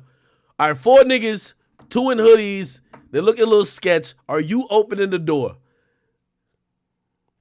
The back door? No, nigga, they're knocking on the front door. I'm gonna open the door, but I'm gonna have them let them know I got it on me. Pause. I ain't gonna lie, man. This made me look at Florida a little bit way because I thought you could have shoot these niggas through the peephole, bro. Hey, Ak, I'm gonna be on my like what would Charleston White do? Well, by the way, thanks God to the Ring camera, because if it wasn't a Ring camera, it was gonna be like 3 people or 4 people's story against one. Okay, so he opens the door. Let's see what happens. Travis at. Oh, they said where Travis at. All right, Chad, let me ask you a question. Somebody pull up to your house and they ask you where your little brother is at. What's up? Let me see what all these gangsters in here is talking about. I'm like, this the big brother, bro. Chad, they pull up to your house. It's 4 niggas. And they say, yo, where Travis at? What's See, now y'all creating you didn't bring a gun outside. Like, remember, you went outside, you locked the door, you said, what's up with y'all? You say, yo, where Travis is at? What are y'all gonna do? Nah, I'm gonna go get him. and then come back with an AR-15 in my hand. Like, what's the word? You gonna say, Like, I'm gonna go get it? Yeah, this Travis right here. This is Travis right here, yeah. Oh shit! All right, hold on. You wanna talk to him? Hold on. That's Wait, a wait, smart move, though. That's a smart move. wait. Let me see what happened when he says when they say where Travis at. According to court records, Rudolph and his then girlfriend, Dominique Jones, got into a fight earlier that night. Open this door, bro, because this got me. Dominique, stop. Who are you calling it, bruh? Afterwards, she... Yo, don't girls start getting violent for the worst reasons? Bro. Who's you calling a bitch? Like, come on. Oh, my God. All right, bet. texted her brother, Keyshawn Jones. Evidence shows they both made threats towards Rudolph. As soon as I came outside, literally, Tyler, like, he sucker punched me to my left eye. It was Tyler and Sebastian. It was like kind of trying to corner me in. And Tyler, he had pulled out his firearm. And during that time, Tyler pulled out his firearm. Sebastian was like, you messed with the wrong girl. You're going to die tonight. And then that's when I went back inside and grabbed my firearm. The fight spilling out into the street. Oh, wait, is this Nah, this is him stumbling out with the... This is AR, ain't it? The fight spilling out into the street. Oh, shit. The video shows Rudolph then running off his property with an AR-15. I had to do what I had to do. You know what I'm Damn saying? right, To my protect me nigga. and my family. My brother was on the ground getting jumped by two of those guys getting kicked. So that's the reason why I went down the street. While they're all in their car, I see two firearms pointing at me and my brother. And I couldn't believe it. And it's just a split decision where I just felt like it's either me and my brother or these guys that's, you know what I'm saying, gonna get hurt. Rudolph firing 39 rounds, the four men speeding off. I know people at home are going to question, okay, he has an AR-15 and he fired. That's a real nigga, man. Bro, he dolphin dived. He a real Miami Dolphin, bro. Look at the gun they had, though. He walked down the whip? Yo, I ain't gonna lie to you. The video show. Yo, I ain't gonna lie to you. My only like critique of him is that he a wide receiver. Bruh, you coming out your house and running a post route with the gun, you can't slip. You can't slip on the post route, gang. He ran a sled. That's a post route. That's a post route. You can't slip on the post route. You know Aaron Rodgers is gonna get it over the defense, so you can't slip.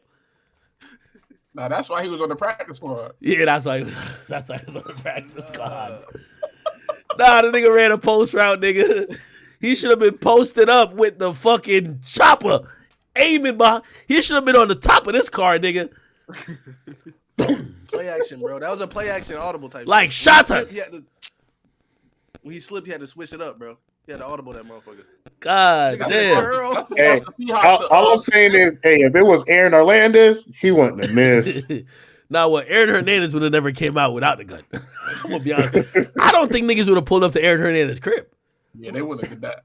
They would have known. They would have heard. All right, hold on. All right, so let me get everybody's opinion. I'm thinking, again, I think there's some gray area where that's why they indicted him and that's why he's in trial.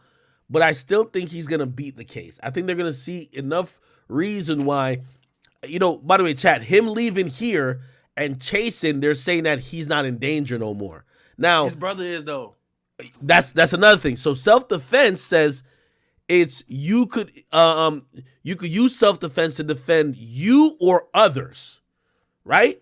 So basically, if you're with your girl and your girl's life is in danger, like that's why I think Lil Tim is about to be his case. Because Lil Tim could use self-defense even though he hopped out the car and just shoot. You know what I mean? He could say, 100% he's going to say this. I seen guns coming from an entourage over there, and I heard Quando Rondo getting beat up, and I hopped out the car and I shot. We'll see how that go. Someone said, yo, dude, a bus driver in Charlotte? What the fuck is a bus driver in Charlotte? Oh yeah. So the dude pulled out a gun on the bus driver, and the bus driver busted out on him, shot him and shit. And the bus driver got a gun? I'm gonna see the video. I'm gonna see the video. Shot the shit out of him, bro. Wait, I'm gonna see the video. The bus driver got a gun Yeah. in Charlotte? Shot the shit out that nigga. Your facts was good with you, nigga.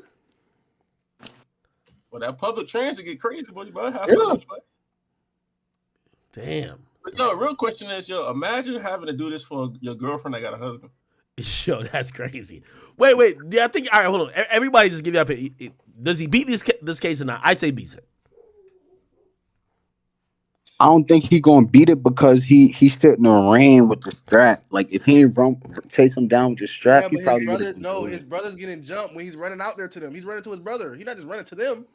No, but wait. No, but when he down the street, is his brother? He's not down the street. That's in front of his house. Nah, there's a part where he walking down the street, gang. Yeah, but he said they driving off with the gun out in the window. So Well, they driving off with his brother, no? No, but he's saying they driving off holding the gun out the window, so they could have dumped that nigga and just sped off type shit. Well, I posted the news article with the video with the bus driver in Charlotte in main chat. Yeah. By the way, you ever seen Training Day when after they robbed that woman, and then the niggas down the block is just shooting at the car with Alonzo and the white dude when they driving away? I think that's what type of time this nigga was on. He said, "I can tell you I don't have a license. You can't shoot anyone in the back." Shit. Tell that to George Zimmerman, bro. Yeah. Wait, did George Zimmerman shoot? Filling out. Did he shoot Trayvon in the back? Fucking off. But I know he didn't. I know he didn't have Wait, to let me shoot see that. what's going on in Charlotte. And by the way, chat, so that's an ongoing trial. I'm going to keep you guys updated. I'm going to kind of move off of it, but let me see what's going on with the Charlotte shit, man. Hey, I didn't even know Charlotte niggas bruh. give it up like They've that. been shooting at the bus transit like last 2 weeks, like every other day. Niggas shooting at niggas, bus drivers shooting at niggas. The bus transit been wild in Charlotte. Stop it, bro. Stop it, bro. Hold on, let me see. Oh, so he didn't shoot him in the back. They was in the car with it, so he didn't shoot him in the back. Wait, so what's this? I can get That's an the audio. video of the bus driver and You the might want to watch that off stream real quick. Yeah. No. Yeah, you might not want to play that one on Twitch. Definitely watch it off stream first. Wait, did the nigga just take out a gun? Yeah, on the bus driver. What the fuck going on out here in Charlotte? Oh Bus shit! driver shot the shit out that nigga though. I'm not gonna lie. That nigga like Quando Rondo. Wait, the nigga, he ain't even deviate from the route. Oh, the bus driver's a real nigga. Everybody knows the bus do not stop unless it says a bus stop. You know when niggas miss a stop and they're like, yo, could you pull over? Nah, nigga, the bus only stop at bus stops, bro. You gotta chill, nigga. Yo, that nigga didn't even deviate from the route. That's how they giving it up in Charlotte? Charlotte been off the chain lately, bro. Did he pop him on video? Wait. Yeah, how Nah, he nigga, he shot the shit out of him. Nigga, he shot the shit out of him point blank range, nigga. Oh my god. Wait. Look. Again, it says the two men got in the altercation after Tobias asked Fuller to let him off at a non-assigned bus stop. I told y'all niggas, man. Yo, some niggas take their job serious. Yo, bro, I can't let you off here on the corner, son. You gotta wait for the next bus stop. Yo, bro, let me off right now, nigga, or it's gonna be a problem. What you mean it's gonna be a problem? This type of problem, all right? They said it was followed by a 2-minute escalation of verbal altercation. Both men proceeded to draw weapons. Video footage of the shooting shows Tobias walking up to Fuller as he's driving. The two men began shooting at each other, shattering glass during the chaos. Wait, they both got shot? Yeah, they fired the bus driver for having the gun on the bus. Bro had a fucking bus route to heaven. Nah, yo. Bro, the thing about it is, I don't blame the bus driver because, like, over the last 2 weeks, they've been, like, shooting crazy at bus stops in Charlotte. I don't blame the bus driver having a gun on to protect himself. Nah, that nigga need to go fund me or something. Oh, he was terminated. He didn't get charged, Yeah. right? No, he didn't get charged, but the CAT system fired him for having the gun on him, even though he's a bus driver. That's why. Still Second Amendment. So Yo, this is so crazy. Listen to this shit. They said a fucking rep for the bus company says, we believe the situation could have been de-escalated because bus operators are trained on de-escalation. Nigga, no part of the training manual says while you're driving a bus, if a nigga pulls a gun on you, you should talk him off the ledge. Hell no. That's crazy. Yo, I ain't gonna lie, this nigga's a hero. Nigga, how's he a hero, nigga? Yo, the bus driver. Yo, I think he's a hero for having his gun on him.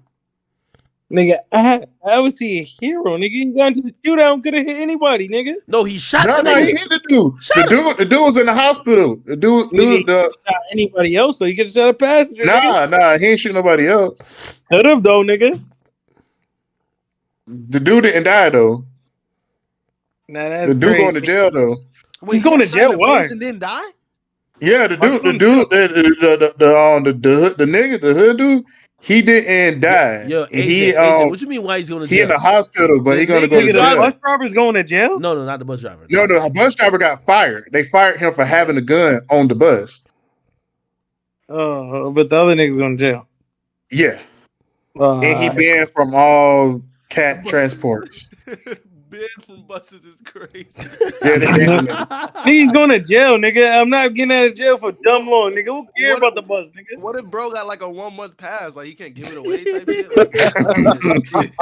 Nah, they banned. They said he can't use the light rail. He can't use the buses. Yo. This goes to show, like, if the bus driver can't even have a gun on him, how people be talking about they want to put teachers with guns? Like, nigga, the bus driver probably, you know how many hood niggas probably just on a mission that's coming on the bus, bro? Like, you gotta have someone. I think bus drivers should have a gun on them. I kid you not. Yeah, I think teachers should have a gun. I think teachers have a gun in the classroom too.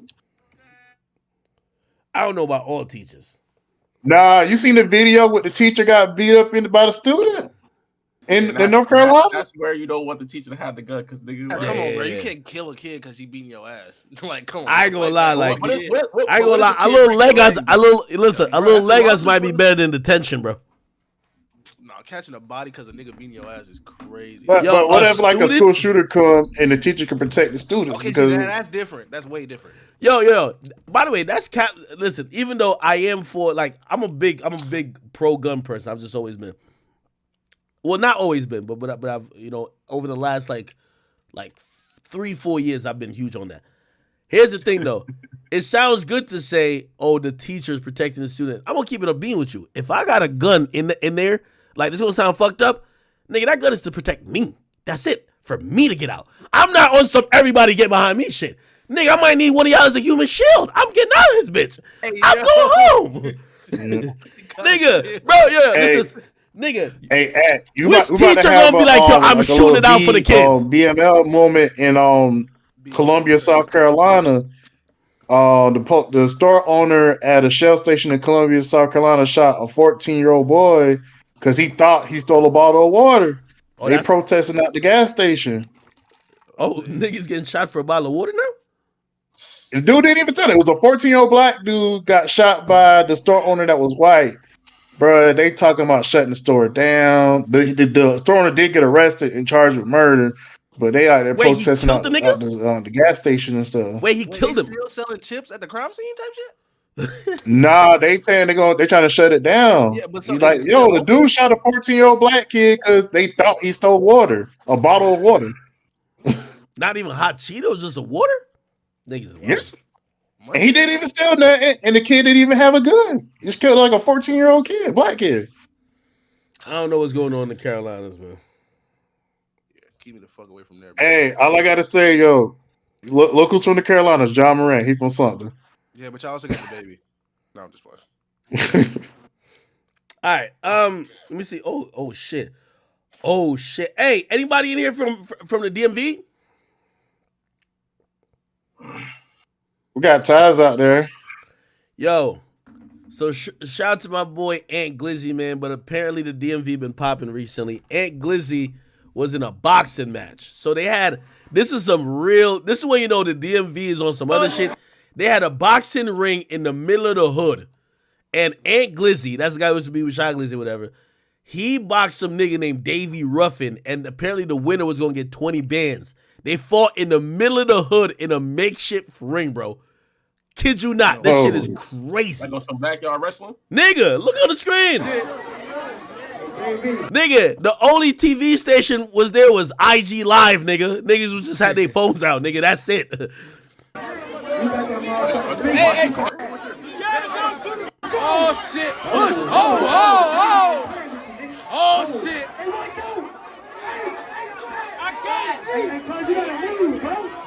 I'm gonna be honest with you. I swear, I'd put up $20,000 on this type of entertainment. I swear. Is this legal though? Could you just like have a box? Legal, but fuck it. It's not legal? No, you need a permit for shit like that in the city. On public streets, you need a permit for it. Okay. So I couldn't have my name on some shit like that. But I put up the money for some good entertainment like this. Nigga, this is worth the 20. A permit ain't that much, nigga. You can partner with Street Beefs. Yo, act and Glizzy let niggas down though, bro. I ain't gonna lie, cause and Glizzy be talking. Nah, he was talking They a got lot. tents and shit though, so like it may have been legal. They may have, but you definitely need a permit for it. You definitely need a permit. You can't just do it.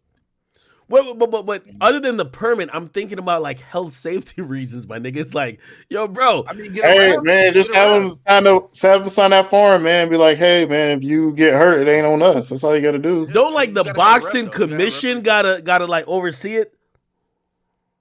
If it was in a park, nigga, a park is owned by the fucking city, dumbass. Oh, by the way, update chat. Miami's up 16, 59-43. On the other screen, bro. Yo, if Jimmy Butler don't win this, man, they can't be saying he's the son of Jordan no more. They gotta just say he's another bum ass niggas with fake dreads at the beginning of the season. That's all they gotta say. He got to win this. He don't got the dreads no more. He took them out. I don't care. He took the Fetty Wops out. I don't care. But I really like Jimmy Butler, and I root for him a lot. So I hope he does win. Bro. But we got to call a spade, nigga. If you collapse from 0-3, this is a wrap, bro. This is a wrap, nigga. Nah, but Jimmy Bucket's cooking right now. Nah, he doing his thing. Hey, I want Miami to win since the Lakers out, man. I wanted LeBron to win. Hey, Ag, what I told you, bro. What I told you in the car, bro. The Nuggets is going to the finals, bro. You looked at me fucking crazy. Nah, you did say that. I told you. Hey, the Lakers lost because of D'Lo, because he trash. Nigga, Ag, nigga, it was either the Nuggets or the Suns, nigga. That's not a hot take. Nuggets or the Suns, hell no. Nah. I'm gonna keep it a bean with you. I'm like really like the Lakers only lost because of Adam Silver, nigga. Like, yo, look how the refs helped out the Celtics. Why they couldn't help out the Lakers like that? Like, bro, what's up? Stop it, Ag. Got swept, bro. Bro, yo, everybody know the script, man. Like, yo, listen, you gotta help niggas out, man. LeBron literally dropped. LeBron scored 20 in the first quarter. What more could a 40-year-old nigga do, bro? Have another. Hey, bro, I blame D'Lo, bro. D'Lo couldn't score 10 points. No, it wasn't D'Lo. It was Anthony Davis, bro. dumbass, selling the game. Nah, D'Lo. Anthony Davis dropped like was it 40 game one? He sold the second half of the game. Yo, I'm gonna be honest with you. Like, I'm gonna just like, and I'll admit I'm wrong with this. That bum ass looking nigga Jokic, I didn't even know this thing was that good, bro. The nigga's making like, yo, he's jumping quarter of an inch off the ground. He's throwing the ball up weird. Like, then, bro, it's like he's just a hooper, bro. Bro, what the? Hey, I'm gonna be honest with you. Jokic wasn't even the reason why Denver swept. It was the because he's gonna do what he's gonna do. Because that's all it is. But Jamal Murray was the reason why they swept. If D'Lo could have scored like his regular amount of points against Jamal Murray, you know what happened? Lakers would have won. Jamal Murray's little Paul girlfriend, which if you don't know, that means fat ass white girl. She sucked him up something proper before that game, nigga. That's why I came out playing that. By the way, chat, let me stop talking about the game before I start jinxing it. When I just said that, Boston was down 15. Now they're only down 9. So in those 2 minutes of us talking basketball, shit, they're down less than 10. So let me just get back to this bullshit. But Miami, you better win, or Jimmy Butler, like, you trash to me. I ain't gonna lie. You can't let them. They can't make an example out of you. All right. Anyway, yo, watch this hood fight, man. Wait, so y'all was disappointed in Glizzy? Hell yeah, that nigga he talked too much. Like he be talking shit about everybody. So ain't that the same nigga that was like, yeah, we used to do the pills with shorties and drinks? No, that's Shy Glizzy. No. He came out. He said he knows Shy Glizzy did it because he used to do it with Shy Glizzy. Oh yeah, I've never seen some shit like that before. Yeah. Yo, that's like a nigga saying, I know he killed that nigga because I've killed a nigga with him just like that before. Like, wait, what? You know what I mean? Watch this fight though. So Ant Glizzy's the one that I think this is orange, right? I'll be a little bit colorblind. This is orange or is red? Orange, right? I think it's red. All right, red, whatever.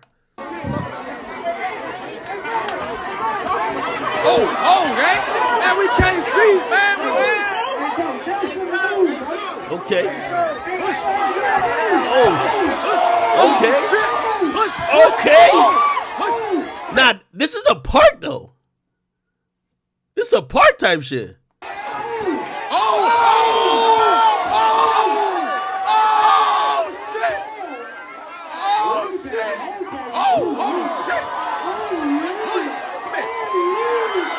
Here's the funny part. The ref, who's just a nigga in a beanie, he's trying to break it up. Like, this nigga is clearly, his head is turned. By the way, the hairline look crazy. Look like some Jesselaria shit. Watch this, though. Yo, this is what you know this is some hood shit. The nigga clobbers him after his back is turned, bro. Look. The ref is breaking it up already, and he just clobbers him. Actually, his hairline isn't fucked up. It was a different angle, I guess. Yo, look. He just clobbers him, look.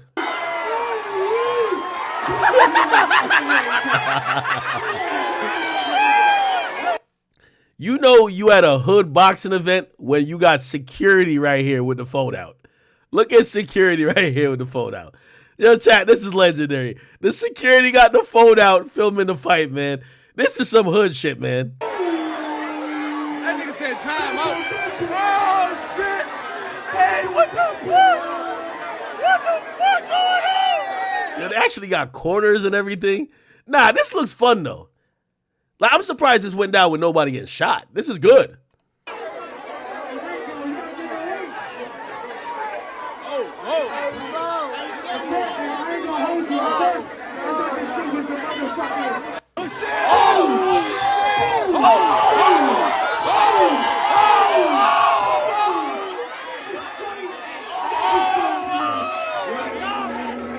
Man, niggas gotta get out. So we can't go. Nah, they gotta have YB and Durk like this right here, nigga, in the middle of Chirac or Baton Rouge, nigga. That's how you sell that beef, nigga.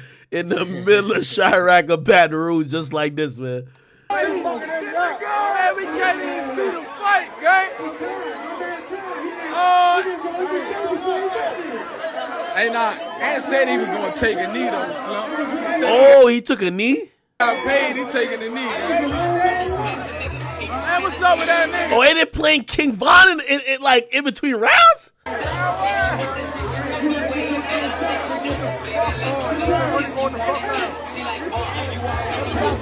Hey. All right, let's go. Let's see what's happening. Oh. Man, this shit gotta go 5 rounds, man.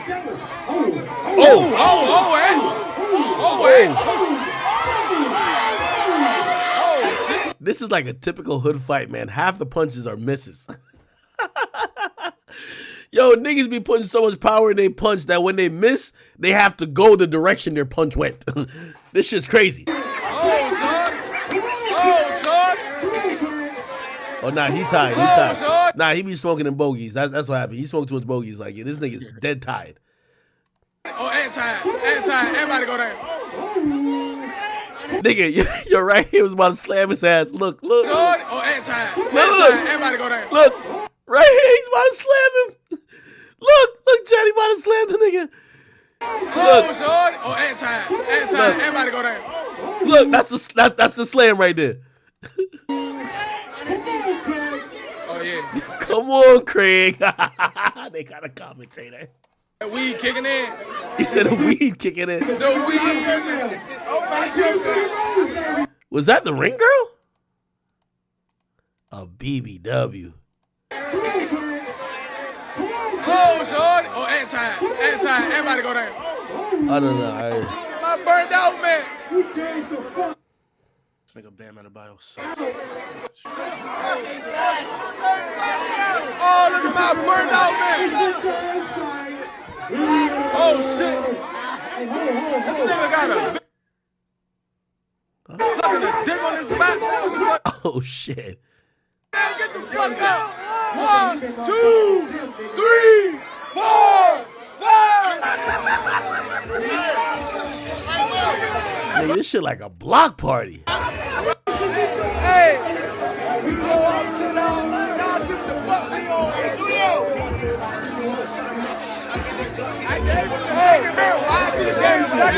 Oh, this 3-0 black right here. I think that's it.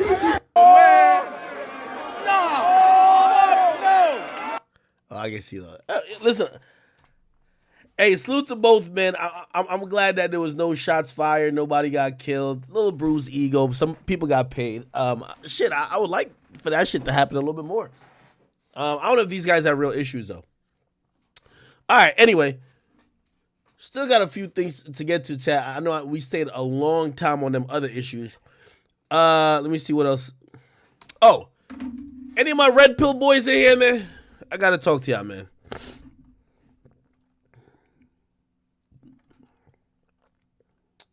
I gotta talk to my red pill homies in here, man. Y'all here?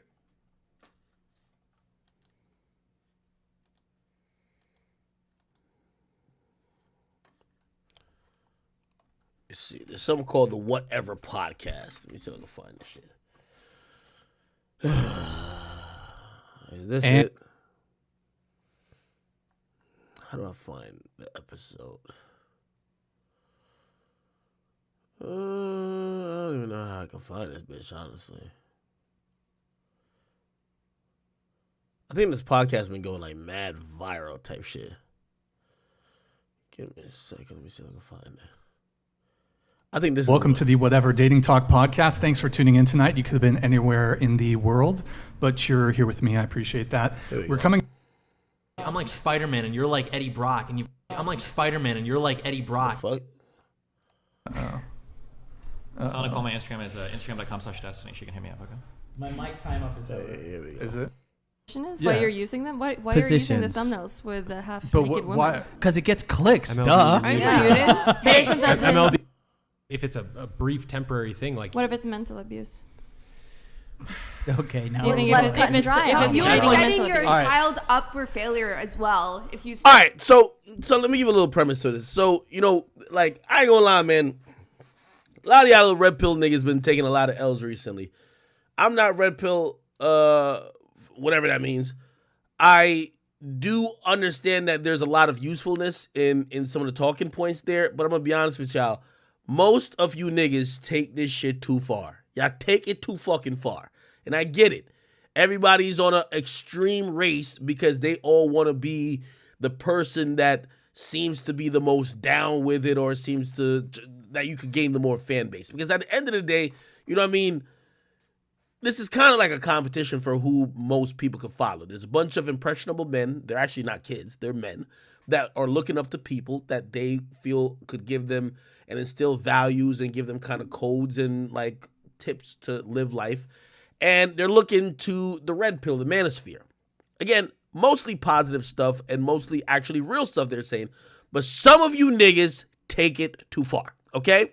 If it's a brief temporary thing, like what if it's mental abuse? Okay. Already told her twice. This is a positive. Already told her twice. Wait, hold on. High, single mother households going up. American education. Let me see if I can find it. I don't know if I can find this bitch. Already told her twice. This is a positive. There's also a lot of It's the most successful compared to what? I mean, what compared are we failing to? Well, I mean, failing as a nation, failing in obesity. No, what nation? All right. I got to find the real clip. So, essentially, a question's got asked to these dudes. And I don't know who these motherfuckers here are. I don't know none of these two white dudes and another white dude. I don't know who that girl is. I do know this guy. I've seen him on Fresh and Fit from time to time. He's a funny guy. You know what I mean? He kind of seemed pretty, you know what I mean, like entertaining. But he tweaked the fuck out. You know what I mean? And honestly, it's nothing personal against him. But some of this fuckery that y'all keep having in this red pill malarkey world that y'all live in, y'all need to start admitting when niggas is tweaking. Like, for example, that Rolo bitch that when he says some shit about niggas should get vasectomies, I was very disappointed that everybody was too pussy in that space to say that nigga is old, and because he's shooting blanks, y'all niggas who in y'all 20s don't snip your balls, okay? That's just not the way to do shit. Practice some responsibility, get condoms, pull out, even though that's a great method, but fucking like snipping your balls, that's not cool. Everybody else was just like acting like, you know, this is par for the course. Because what we were realizing, and this is why this whole red pill shit is kind of unraveling, if you ask me. People are scared to challenge ideas, and they're just repeating the same rhetoric in different forms. and everybody says an extreme form of the rhetoric. And instead of somebody says, bro, no, we don't mean that, they accept all of it as part of what they're supposedly standing for. What does that mean? People start looking at all of these guys as you're fucking idiots. So there's a woman, and I probably got to look on Twitter. Twitter probably has a shortened clip. And I know people gonna be like, yo, Ak, what about the context? Like, I've watched the whole thing. The clip is the context. I ain't gonna hold you. Let me see if I can find it. Okay, here we go. I'm gonna find it here. And are we failing compared to? Well, let's see. America, let's see. Obesity rates are on a climb. Let's see. We can't get enough.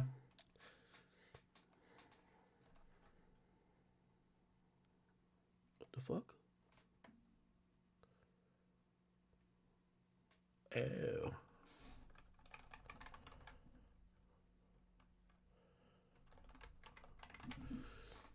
All right, let me see if I can find this fucking clip. I'm gonna get it in 1 second. Scroll down. By the way, I think this is why people are starting to realize this red pill shit is absolutely a joke. And it's just because there isn't a, first of all, Andrew Tate just has already just said, I ain't fucking with it. But nobody else is actually there to actually just have some type of just regularness, if that's even a thing, where this shit doesn't sound like some fucking extreme shit. Anyway, here's a clip. Someone that's very... Here we go. Listen to this shit. If there's someone that's very, very young and goes into a marriage and has kids when they're like 18, 19, 20. Okay, I gotta give a little premise before this. So all these red pill niggas, they all keep saying women are the fault for everything in society, right? By the way, I just came off a rant talking about that girl in that case. I said a lot of women ain't shit. But women ain't the fault for everything in society. So they have even expanded their thoughts to say divorce is all a woman's fault. Which, by the way, completely false. You get what I mean? They lack nuance to realize that in a relationship or a marriage, if somebody's cheating or if somebody's being abusive, if the person being abused or cheated on, if they want to leave, that's actually a valid reason to leave. Like, these guys have said all of and I see them quote the stat a lot. The majority of divorce is initiated by the woman, but they just leave out the reason. Like, women are just randomly saying, I need new cock, I'm divorcing. So they leave out all the reason. So they get into a little bit nuance here, and this is where you realize most of these red pill niggas, they don't have no substance. Because when an actual example is provided, which, by the way, I don't even think this is that rare, but you see somebody who now has to answer and take into the account the rhetoric they've been saying, they completely just fall apart. So here's the question asked by this girl. I think this is Destiny's Girl. I don't even know. Anyway, here's the question. If there's someone that's very, very young and goes into a marriage and has kids when they're like 18, 19, 20. By the way, the red pill is suggesting women get married before like 23. You know what I mean? They're like, yo, get married as soon as you can, right? Fine, whatever. So that's why she's using these ages. So if somebody gets married really early, a year into the relationship, it gets really, really abusive. Even though it might be rare from what you guys think. It is. If it would happen, what would you recommend for those people? Would they divorce, or do you want them to keep going in the relationship? Keep going. You can't divorce, and that's not a real thing. Even though it might be like physically abusive? You got to endure. People are too... You want to stick into the relationship? People are just... See, I mean, look, people I'm nowadays gonna be honest. are... let me tell you this. All right, hold on. Just... For anyone that might be in that situation, what would you recommend? Okay, endure. I'll tell Would you they what. give up I'll tell you divorce? what. It is such an extreme example that I can't give a prescription. This nigga's capping. This is not an extreme example. Like, a lot of relationships become abusive some sort of way and physically abusive sometimes. Secondly, again, also cheating matters. And by the way, this has come from somebody who's cheated. You know what I mean? Like, again, these are things that do matter if relationships continue. Prescription for what other people should do. What about if two people get married, they have a kid, and then the wife starts cheating? Do you think they should divorce? Absolutely. Jesus himself said in... Okay, I don't care about that part. The red pill shit is getting out of hand because, and I think this guy's I think he's speaking a little bit in tongue in cheek. So let me not just completely throw him under the bus. But I hope him and other people in this red pill environment learn how to not double down on everything, but learn how to have some nuance and be a fucking human. You get what I mean? We get it. Bitches ain't shit. But you have to be some type of monster to tell a woman that if she's getting her ass beat in a relationship, she needs to stay. That's fucking retarded. That's like stupid shit. That's where like I would never let them niggas associate me with red pill. Because if people are, because again, let me tell you where this thought is coming from. The thought is that women are abandoning relationships because according to some stat that everybody keeps quoting in this red pill shit, women initiate divorce way more than men.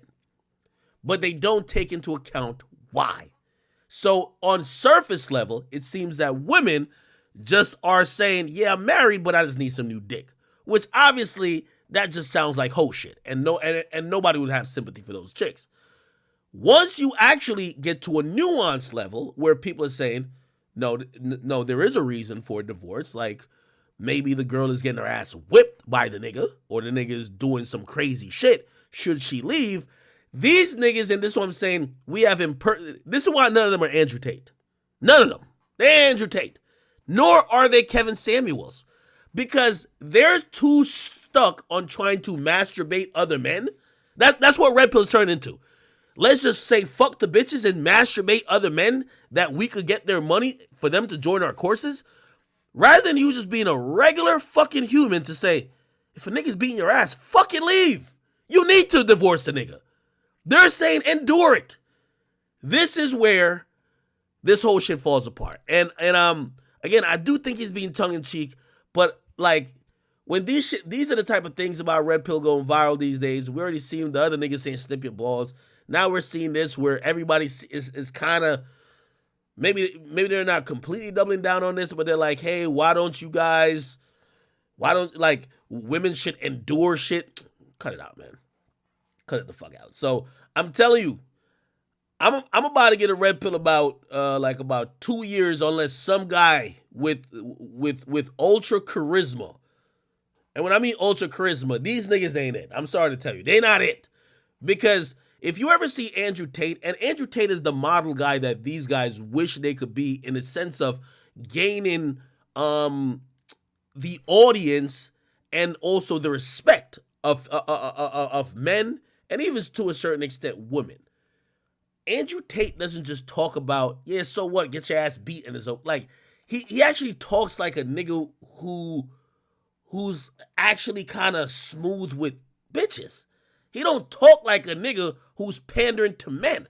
The red pill shit is getting out of hand because it's niggas pandering to niggas for money. Like, I'm telling you, when somebody comes into space soon that has proof of concept and could act like a regular human being, they could call out women on their bullshit and also men, and also be cool enough where it's not just men versus women. They kind of find a middle ground. That nigga's gonna blow the fuck up. And these niggas that are talking about, oh, women are bad, women are bad, women are bad, even if a nigga's beating your ass, is like, they're just gonna like fall by the wayside, dog. Like y'all be making this shit like niggas don't even. I don't know about y'all. I wouldn't want to be associated with no shit where niggas is spewing and spouting this type of shit. Fuck going on? Anyway, I'm telling you, this is why Tate start falling back, man. Niggas is saying dumb shit now. Yeah, if you getting your ass beat, just stay. What? Anyway, that's my little red pill update for the day. All right, cool. We still got a bunch more shit to go. Let me check it on the game on the low. Fuck. Oh, they still about 10. All right. Let me see what else.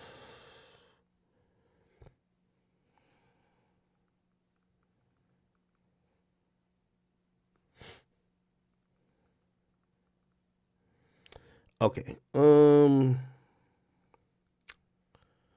see. Which topics did I hit? Oh shit. This is like, hey, my conspiracy theory boys in here. My conspiracy theorist homies, are y'all in here? This next topic is for y'all. So apparently, like, well, unfortunately, Twitter is kind of like where you can find the majority of this fuckery. Let me see if I could do this. Give me a second.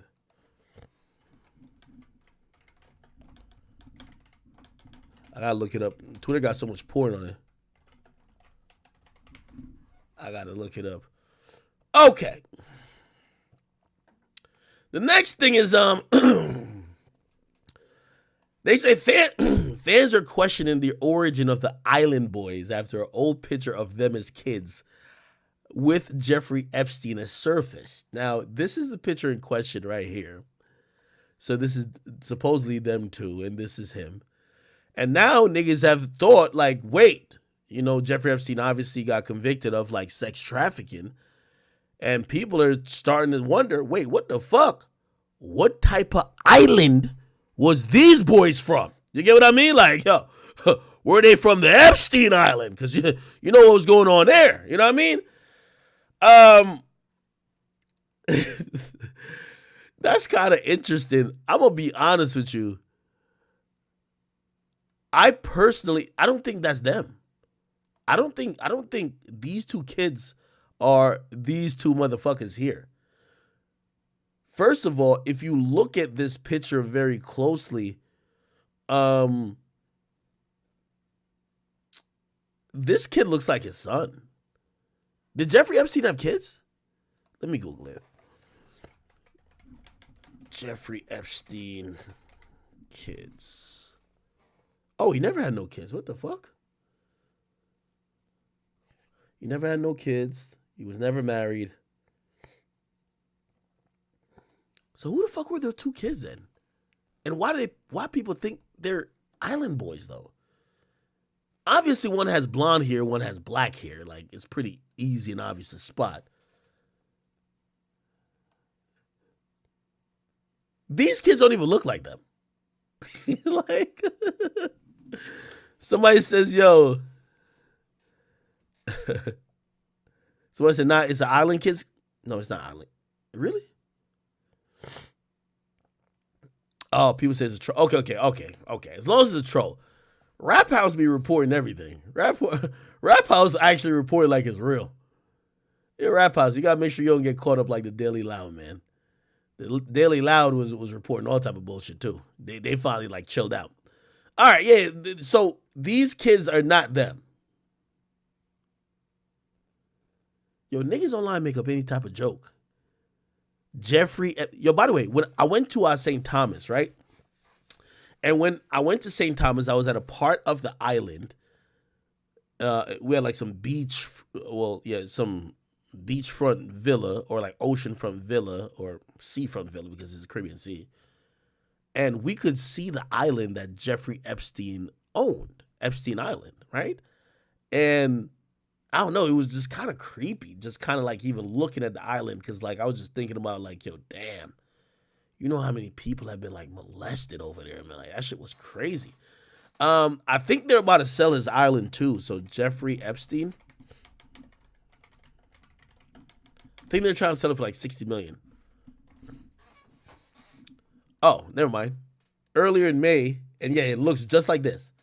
So where I was staying was, I can't remember which side I was seeing. But it said, financier buys Jeffrey Epstein private island and plans to create a resort. Would you go to a fucking resort where Jeffrey Epstein and all these white billionaires were fucking little kids? The private island that were a nexus in Jeffrey Epstein's depraved abuse and blah, blah, of young women and underage girls would be turned into a resort destination by a U.S. billionaire. Great St. James and Little St. James have been in limbo since his death. This is the billionaire. They paid $60 million for, I guess this is the island, through his investment firm. The purchase price reflects a steep discount from the $110 million for which the two properties were recently listed. So I guess it's two islands kind of like just really close together. Little St. James span around 71 acres. It includes a helipad, private dock, high-capacity water filtration, 2 pools, the main compound, 4 guest villas, 3 private beaches, gym, tiki hut, God damn. Yeah, this is how it looks. Okay. So here it is. I think it's this and then this. So this and this. I guess this is like, this is Great St. James and this is Little St. James. All right. Speaking of which, have y'all seen that Jay-Z and Beyonce bought a $200 million house? And I'm going to be honest with you, like, again, obviously, you know, they always say, your broke people should mind your broke ass business and stay out of rich people business. But I got to be honest with you, like, I looked at the fucking crib and I just wasn't that impressed. So I don't know. I think they might have an underground bunker. This shit might be like, you know, they bugging over here. This shit might be ready for the zombie apocalypse. It might have some other shit we don't know. But yeah, this is the crib. And this just doesn't look like $200 million, right? If anything, and I guess they got something underground as well, but apparently it's more about the space of land that they're on. This is Malibu, and apparently this is a really coveted piece of land, and because it's a beachfront, I think this is a cliff right here. This is almost like a cliff, and it's right down here by the beach. It's in California, and a lot of people would pay a lot of money for it. Let's see if we can see some other pictures of this shit. There's one. I don't know what the fuck that is. I don't know what the fuck that is either. But yeah, this is like the front part, I guess. So you have like a driveway up here and another driveway up here. But then there's a cliff to it, I think. Yeah, right here. Cool. So you could tell like the water's right here. I don't know. Great location, but I feel like it got to be more, but who knows, right? Salute to Jay-Z and Beyonce. Apparently they paid $20 million fucking cash for that. Jay-Z is fucking just having his way with all that money from Rock Nation, man.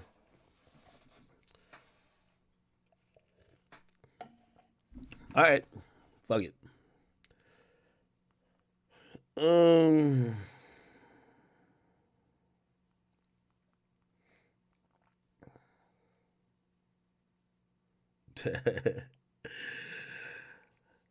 All right. Other than that, we had my boy YK Osiris, man.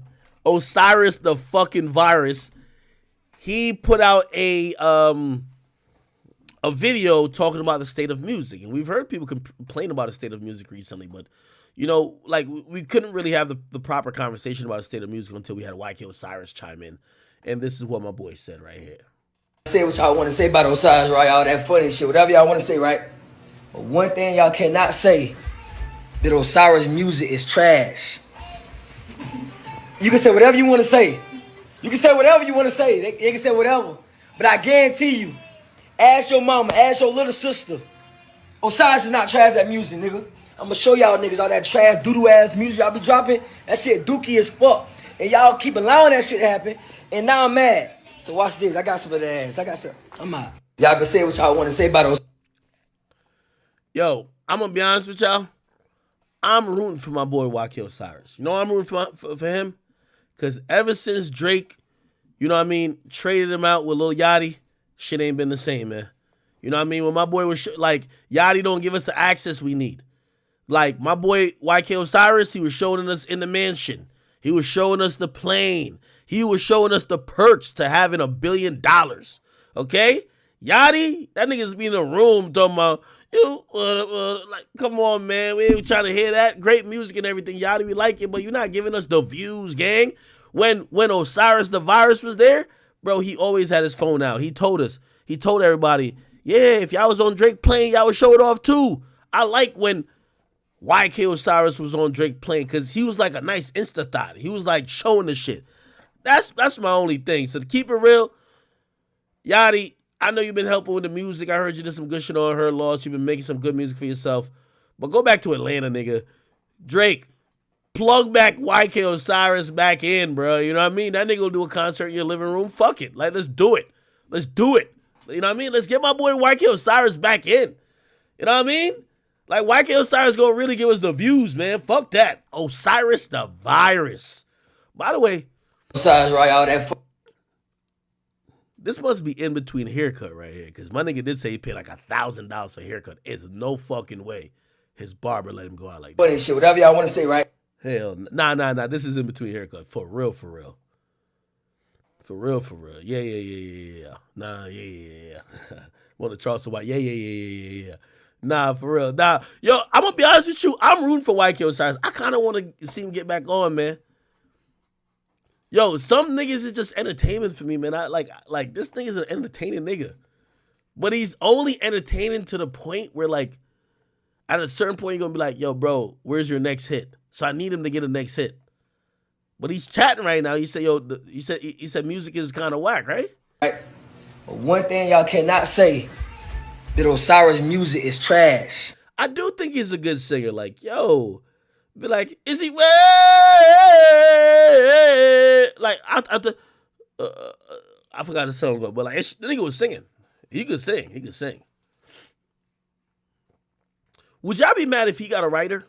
Y'all know, like Young Miami. Young Miami don't write at all. Young Miami has all writers. That's a fact. Y'all call her talented, right? Would you be mad if YK Osiris just had a writer? Because I think he has a good voice.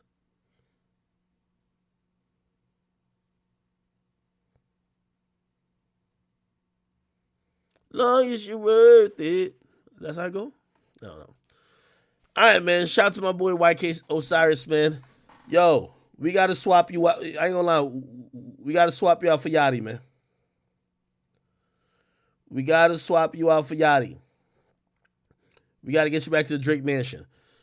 All right, cool. Shit, what's the score? I got to look at the score every now and then. I ain't going to hold you. Oh, this shit over. My boy Jimmy Butler did it, man. This shit over. They up 19 right now. All right, cool. Famous Dex. By the way, I gotta let Pluto in soon. Pluto been outside booling. It says, please don't call me your homeboy, friend, twin. No out that shit if you ain't come out my mama pussy. I'm done with this fake love. I'm just so tired. I want to do my music and take care of my kids. Okay, let me see. He been doing interviews recently. Famous Dex. He been doing some Say Cheese interviews. And from what I heard, these shits was hilarious. Where Soulja Boy tried to take credit for your success. He said he made you, he put you on. He didn't know who you were. That's Soulja. That's Soulja. But when you go, one thing about me, I don't really even like talking about niggas, but that's Soulja, and I'm gonna put that out. I'm gonna put that out just like this. You go look at our videos. I put your girl on a model. That nigga was dancing just like me. Like niggas can say what they want to say, but niggas really wanted to be like Dexter. Dexter really came and created a whole wave. You know what I'm saying? You was you. You wasn't. You was you, nigga. Like, come on. You know what I'm saying? I got to salute to Famous Dex because I could tell he's sober now because he had the wherewithal to keep the mask on that it could hide that froth that usually is at the side of the mouth. That tells me he's very cognizant of what y'all finna see. He got it like, listen, nobody wears a ski mask. You're either going to have it below your mouth, but he has it below the corner of the mouth. That's a smart motherfucker right there. So, hey, I just think my boy Dexter is actually sober now. I fuck with him. Matter of fact, I want to interview him. And, yeah, he going crazy if you ask me. Where does that correlation stem from? And Soulja Boy never in his life ever changed shit of my life. I saw Soulja Boy on the phone one time. Rich booked that flight, nigga. When I got there, on my mom's grave, and I wanted to be loud now, nigga. Nigga, Soulja, stop lying, nigga. You ain't even pay for a fucking. I didn't call you. I didn't pay for a hotel or shit. You ain't even know I was in LA. Fuck did you talk about until you saw my story? So don't ever say you changed shit, nigga. God changed my life, and Rich changed my life. Fuck did you talking about, nigga? Let's get that understood. On to the next shit. What you was finna say, brother? Oh, I shit. That clear. Nah, most def. Now, I mean, you have a crazy fan base, and a few years back, man, one of your goddamn, y'all remember that? Your fans stole a jet. Yeah. To try to watch you. Let me hear him talk about Lil J. 20 million. Once you add it all up, and you know, I remember me and you did an interview, and you said if you were a millionaire, you would have bailed him out of jail. And his bond was $80,000, and Lil J felt some type of way because you didn't bond him out of jail. His bond was $80,000. You were still an upcoming rapper. You didn't have any hit records yet, but yeah, that kind of rubbed Lil J the wrong way. Yeah, and it rubbed me the wrong way when I found out a nigga PC'd himself and got a whole, and a nigga got his name tatted on him. I said, and Lil J is from a whole different side of where I'm from. I am not FBG. I love you, Duck. I'm not FBG. I used to live with Billionaire Black. Billy is my fucking heart. That's my brother. You know what I'm saying? Lil J, when I found out that you PC'd yourself and all that shit, nigga, for once, I don't owe you a dime. Let's get that clear. I got 3 kids. I don't owe you shit. You never did a song with me. You never did shit for me. You was selfish. You was real selfish about Billionaire them and Duck. So that's, I'm glad at this shit, nigga. I'm gonna get all this shit market. So for once, he kind of talk like he got cotton in his mouth. Maybe he got a toothache. All that shit, coming home doing all that shit, want to get clout. That nigga is a clout chaser, bro, my son. And all, and say, geez, I should say, geez, Sean, you know, I don't talk about niggas, bro. But that was so fool on my son. You was lame. Only nigga I fuck with Duck and Billy, nigga. I slept on Billionaire Flow. His mama cooked meals for me. I love Billionaire. That's my boy, and nigga, my OG. Lil J, when I found out you PC'd yourself and you turned gay, got niggas sucking. Oh, what the Wait, fuck? what? Wait, hold on. Wait, what? Yourself and you turn gay, got niggas sucking. Oh, what the fuck? And you're dead. Fuck up out of here, boy. On 4th grade. On 4th grade, your ass a whole Trinity. Your ass got niggas tattooing your name on it. You out here in jail. Only on top of that, you PCing yourself. Fuck up out of here, bro. You from Chicago. You PCing yourself on your ass is a whole rook. On to something else, Sean. I want to talk about that rook ass nigga. God damn. Save him. Y'all was really homies. She said what? Why you didn't save FBG Duck? Y'all were really homies. Duck, I love you so much. How I supposed to say Duck when I ain't talked to Duck in years?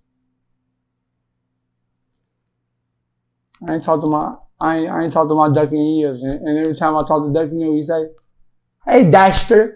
I say, "Hey, Ducky." "Hey, Daxter." "Hey, Ducky." "What you doing, Daxter?" "Nothing." And it was always beautiful. You know what I'm saying? And again, Sean, if you ain't busy, you broke. I became busy. So sorry, Duck. I wasn't right there in Chicago that time.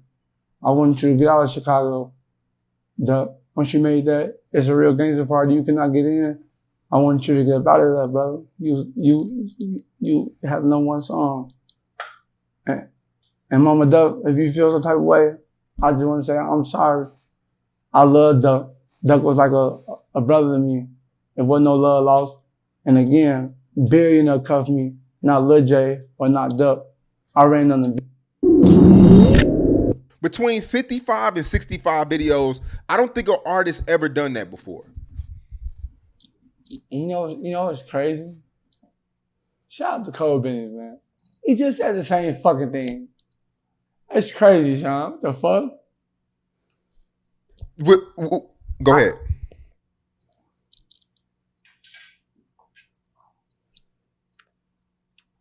The case crazy too, ain't it?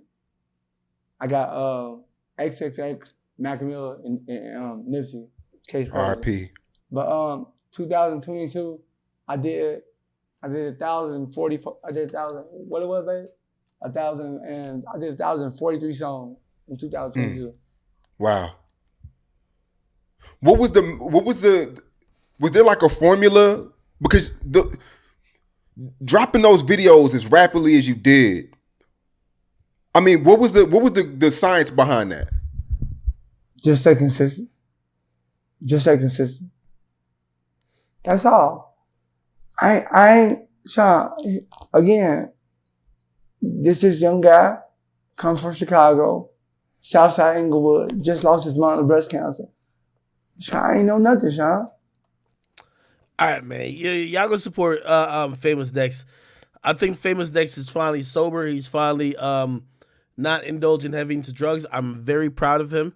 And just honestly, shit, I just want to see guys from that era still be able to put out music and capitalize off a wave they built. So I'm wishing the best for him, right?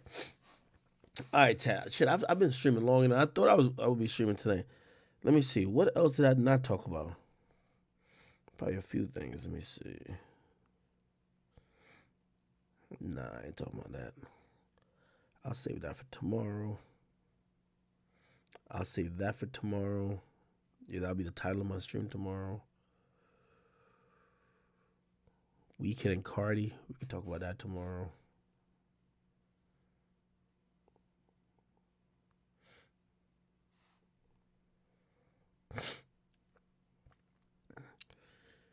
Yeah. Grant, I cannot play Offset's story. Y'all just want me to go on that Rory nigga. Yo, listen, chat. Either talk me off the edge or y'all just want me going on the nigga. But I'm telling you, it's gonna help him more than it's gonna hurt him. You feel me? Like, I really, like, I'll pre-record something for y'all that Friday morning y'all could see. Or I just don't want to talk about this nigga's trying to sell an album. And I think this nigga is such a sucker because why not just you should have sit down with me. Now, granted, I wouldn't sit down with a nigga now, but he should have been sit down with me if he was trying to drum up attention, whether for the podcast or whatever going on. But let me just say this to Rory. Matter of fact,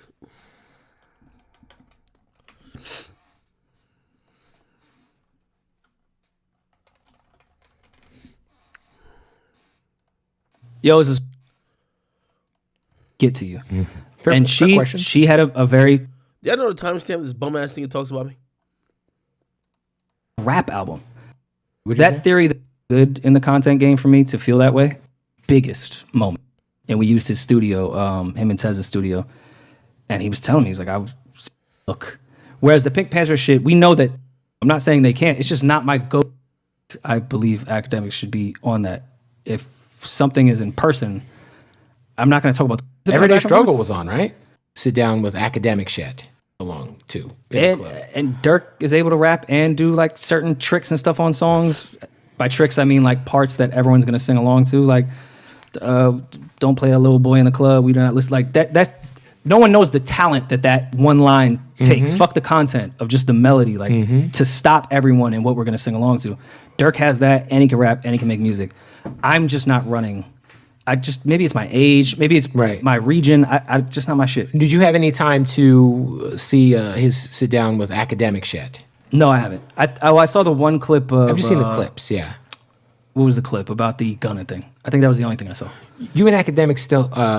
you guys have a pretty... you guys have a conflict. I wouldn't say so. Well, I think he doesn't like you much. What? But it's crazy that he doesn't like you much, and you guys have kind of had this back and forth for years. Ever since Everyday Struggle was on, right? I don't know if it's been a back and forth. Well, I've certainly said things before, but not anything that But I also, when you were discussing the list, you said nice things.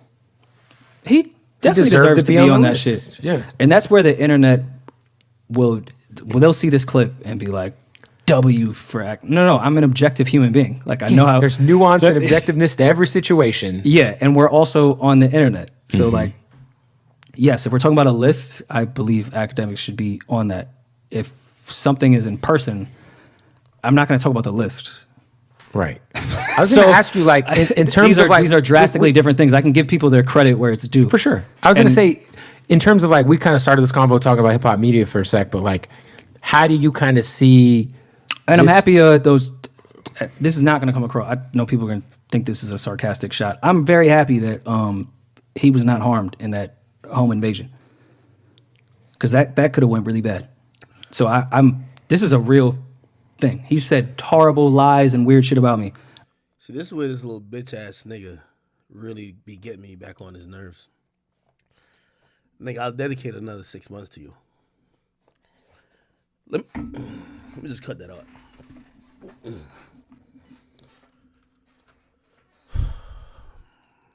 Me and my personal life, it proved my fucking point. Wait, Lim and sing along too, like.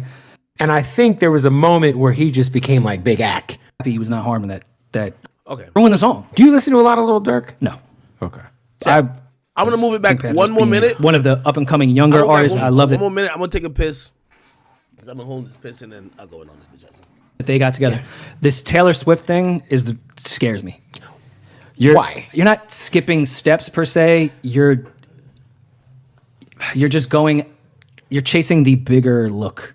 Whereas the Pink Panther shit, we know that both two emerging artists. It makes so much sense. The record is fire. The video is fire. Like, it made perfect sense. I could just see Taylor Swift like hanging out United somewhere States, and being like, I like I Spy. Let's get her on something. And even like with Nicki, that made sense to me too. Like, both New York, she's a fan. Like, for that, sure. all that made sense. For sure. This is not a judge on Taylor Swift. It could be any huge pop star that's nowhere near the age range of Ice Spice. I'd be like, this is weird. Listen, you may be going too fast. You're going a little too fast. I mean, you're not going to say no. Of course not. If you're Ice Spice, you're not going to be like, Taylor Swift called and she wants to use you as the cool hit part of her next song, you know? And that's where these conversations are weird too, because when we talked about the Cardi record with Durk and Kanye, things, because I respect Durk. Me too. I feel like we've seen him like kind of grow up in front of our eyes and like evolve into like a great, you know. Back when we talked about like Sycamore, when Sycamore was doing his mixtapes, like I loved Durk at that time. It's just, it wasn't something for me to begin with. So I'm not hating by any degrees. It's just not my shit. Yeah, I'm very much in the same boat with you. I respect Durk. There's records I really enjoy. There's records I really like. Helltracks and with Hellcats and Trackhawks is fucking. I play that shit every time I DJ. You know? He's extremely talented, deserves all the success. Like he is one of those. I fuck with him in that regard. It's just not something that I'm gonna stop. Just my taste. What about Lil Baby? Baby's another one that I prefer them on features. I fucking love Lil Baby. Along too. And Durk is able to rap and do like certain tricks and stuff on songs. By tricks, I mean like parts that everyone's gonna sing along to. Like, don't play a little boy in the club. We do not listen like that. That no one knows the talent that one line takes. Mm-hmm. Fuck the content of just the melody, like to stop everyone in what we're gonna sing along to. So when two Caucasians on camera trying to, y'all come across like the weak version of Anthony Fantano. When y'all try to scientifically break it down, there's no sauce to y'all niggas, man. Y'all don't got no feeling for this shit. The music don't resonate with you, and you don't got to be a gangster, nothing for it to resonate with you. But like, nigga, if you just had a little melanin in there, you'd understand there's a bop to this shit. It's the reason why, white boys dance like this, and like niggas, they got a little sauce to them, man. Two white boys start talking about this shit, I be looking at them like, man, fuck y'all niggas talking about, man. Durk has that, and he can rap, and he can make music. Y'all niggas trying to scientifically break everything down, like, man. I'm just not running. Maybe it's my age, maybe it's my region. I just not my shit. Did you have any time to see his sit down with Academics yet? No, I haven't. I saw the one clip of. I've just seen the clips, yeah. What was the clip about the gunning thing? I think that was the only thing I saw. You and Academics still, you guys have a pretty, you guys have a conflict. I wouldn't say so. Well, I think he doesn't like you much. What?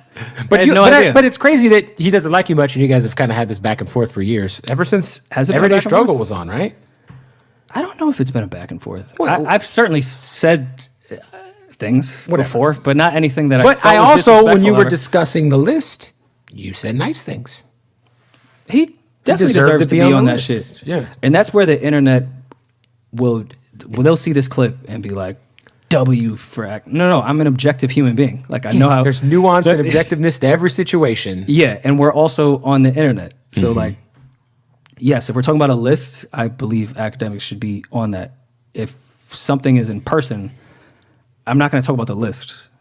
Right. I was going to ask you, like, in terms of like these are drastically different things. I can give people their credit where it's due. For sure. I was going to say, in terms of like, we kind of started this convo talking about hip hop media for a sec, but like, how do you kind of see? And I'm happy those.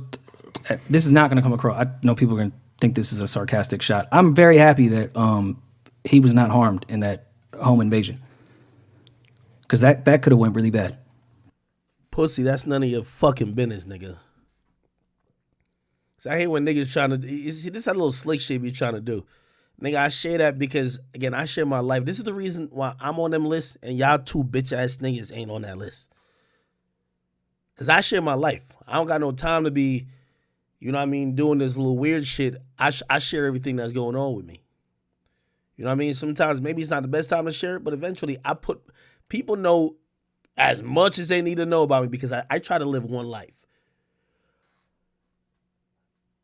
I hear your little, I don't think it's a shot, but I do think that when a white boy like you, just like when you left the letter in my mailbox that you're going to soon deny that you did, just like the pussy you are, when you say that, you're trying to have undertones like, oh, this is just proof we could get academics.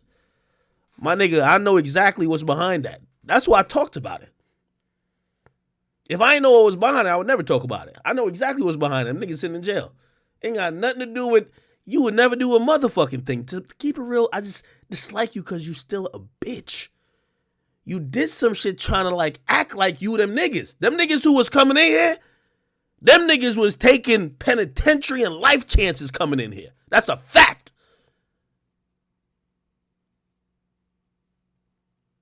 You over here are acting like you're the mafia, like you're the mob.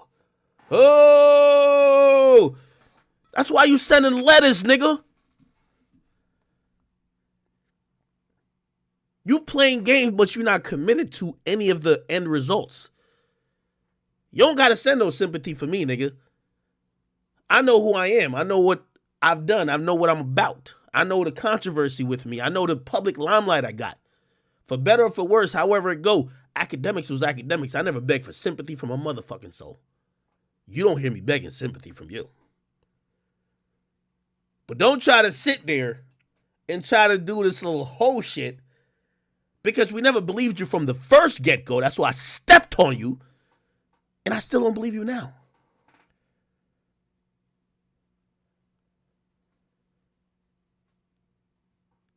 And I know you about to address it now, but just remember this. I'm the reason why you ain't married that last bitch. And I'm the reason why that your whole fucking relationship got blew up. I'm the reason why you got kicked out the crib, nigga. Don't make me be the reason why you knew little baby. Don't make me be the reason why you're at the fucking paternity clinic trying to see if it's yours. Don't let me be the reason why you're on child support, nigga. And definitely don't make me be the reason why your fucking baby mama's on my show talking about you. Tread lightly, nigga, because that's what I do. That's how I play. I play like that. That's my avenue.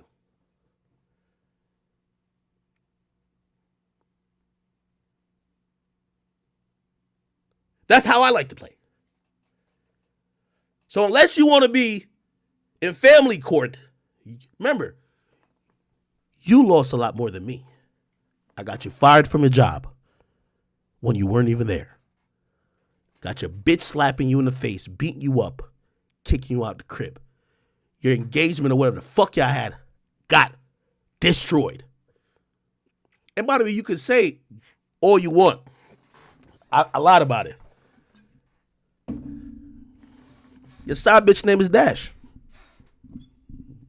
I'll pull up your girl. Everybody go to your ex-girl page and ask, do she know a bitch like that? Bro, like, listen, I'm a nigga. I'll lie. Listen, I'll never lie. I'll expose me to expose you.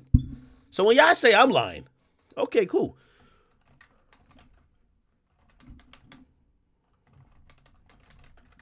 Y'all all go to this bitch page right here. and holler at her and be like, you know a bitch named Dash? The bitch who was fuck your man every fifth day? Right here. Go to her page. You heard me? By the way, another reason why I don't hear nobody, ain't nobody could call me on this anyway. Ruru, remember your bitch ass blamed her when you said, oh, I'm not safe. Then you said she has Guyana hitmen that was going to run down. Then I said, bitch ass nigga, I'm not over here worried about that. Go ask this chick. The side bitch that I'm telling you I had her in my pool. She got fucked right. I'm pointing right there. She got fucked on the side of my pool by my mans. It's all caught on 4K. Nigga, she was begging. Nigga, I watched her turn the location off for you, nigga. When I said, yo, y'all gotta give phones up. She was like, oh shit. Oh, my guy has my location. Looking like, what the fuck? Who's your guy? Oh, I think you know him. How do I know him? He's on a popular podcast. That's how these bitches be. What the fuck? What the popular? He's on the JBP. Promise you that's what happened. Nigga, it's all on camera, gang. It's all on camera. Well, she might be lying. That's why I'm dropping her name. Since you said I'm lying, I drop her name. Fuck it. Her name Dash. Y'all go holler at her. And by the way, don't act like y'all know no bitch named that in y'all circles. Because all y'all little events, let me tell you how slimy you were, Ruri. She was showing up to them events with y'all. Looking at your girl's face while she was plotting on fuck you later. It's all good, like niggas can call it dirty mag or whatever. I ain't really give a fuck about that. Like, I squashed you a long time ago, but don't come back around saying big act lying. I don't got no time to be lying. I'll destroy your life again. Nigga, I'll destroy your life again, nigga. I'm just saying, I think you should have just you been waved the white flag. Nigga, I destroy your life again. I destroy your life again. Let me see what we got with it.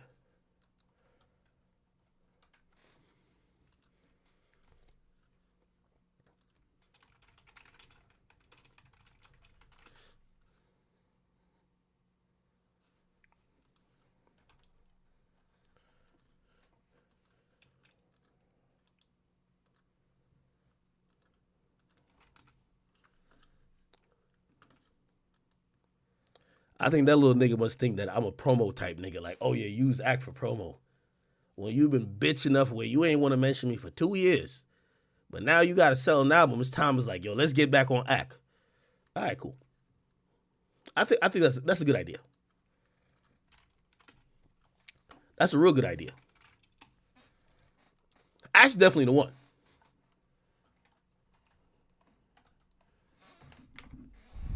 Act's definitely the one, nigga.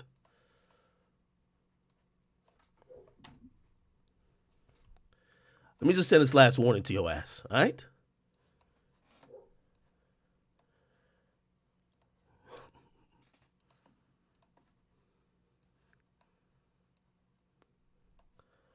Unless your ass trying to be in family court, nigga, with her, fighting over this little baby, you might want to never mention me. You might never want to mention me. I'm just going to tell you that right now. Never do it. I caught my dub off you already. I was letting you sit in the fucking dirt. But trust me, there's a lot of shit for me to dig back up because I'm still upset that you had the nerve to play with me and think you could drop a fucking letter in my mailbox. I don't give a fuck. So, if you think it's worth selling an album, cool. I think it's worth it. Remember, my personal life I make public. Your personal life you've been hiding.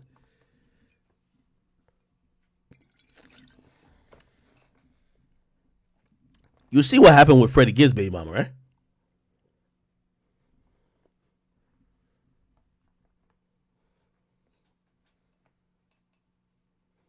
Don't be the next contestant, nigga. I keep playing this, and by the way, while I'm at it. So I'm this is combo talking about hip hop. This nigga right here, suck a dick too. You a bitch ass nigga, I don't fuck with you or respect you any type of way. When you speak on me, nigga, I never speak on you. I think you a bitch, straight up. I'm gonna tell you why I think you a bitch. I seen you holding Freddie Gibbs' balls from way back then because you don't speak on my character saying that you think I'm evil. Nigga, any nigga who I ever said anything about or did anything to, y'all like the context because y'all are dick riders. Y'all watch me, but y'all forget what they did. You know why I'm on Ruri's head top? Because he dropped a fucking letter in my mailbox. Now, oh shit, my bad. He's gonna deny it. But your bitch ass is gonna be sitting there going into his lies without the actual knowledge. How the fuck is you doing interviews where you don't got no fucking research? The nigga tweeted my fucking zip code. Like a day after the fucking letter came. You think that's random? Or you think I'm that fucking stupid? Or you don't care because it's easy to just say, act as whatever. But forget Ruri, nigga. The reason I don't fuck with you, I seen you say the same thing to Freddie Gibbs, talking about, oh yeah, I don't think Ack is a good guy. Do I need to give you the fucking education, you fucking dumb piece of shit, what Freddie Gibbs did to me or said about me first? You sitting there talking about he's your friend because you just trying to suck any cock you can, nigga. Nigga, I'm at the heights of this hip-hop media shit, nigga. You'll never be. Facts. It's the reason why y'all talking about a list that y'all never be on. Facts. You think it's some type of honor for y'all bitch-ass white boys to tell me, oh, yeah, he deserves to be on the list? Bitch, ain't no list without me. Facts. What list is without me?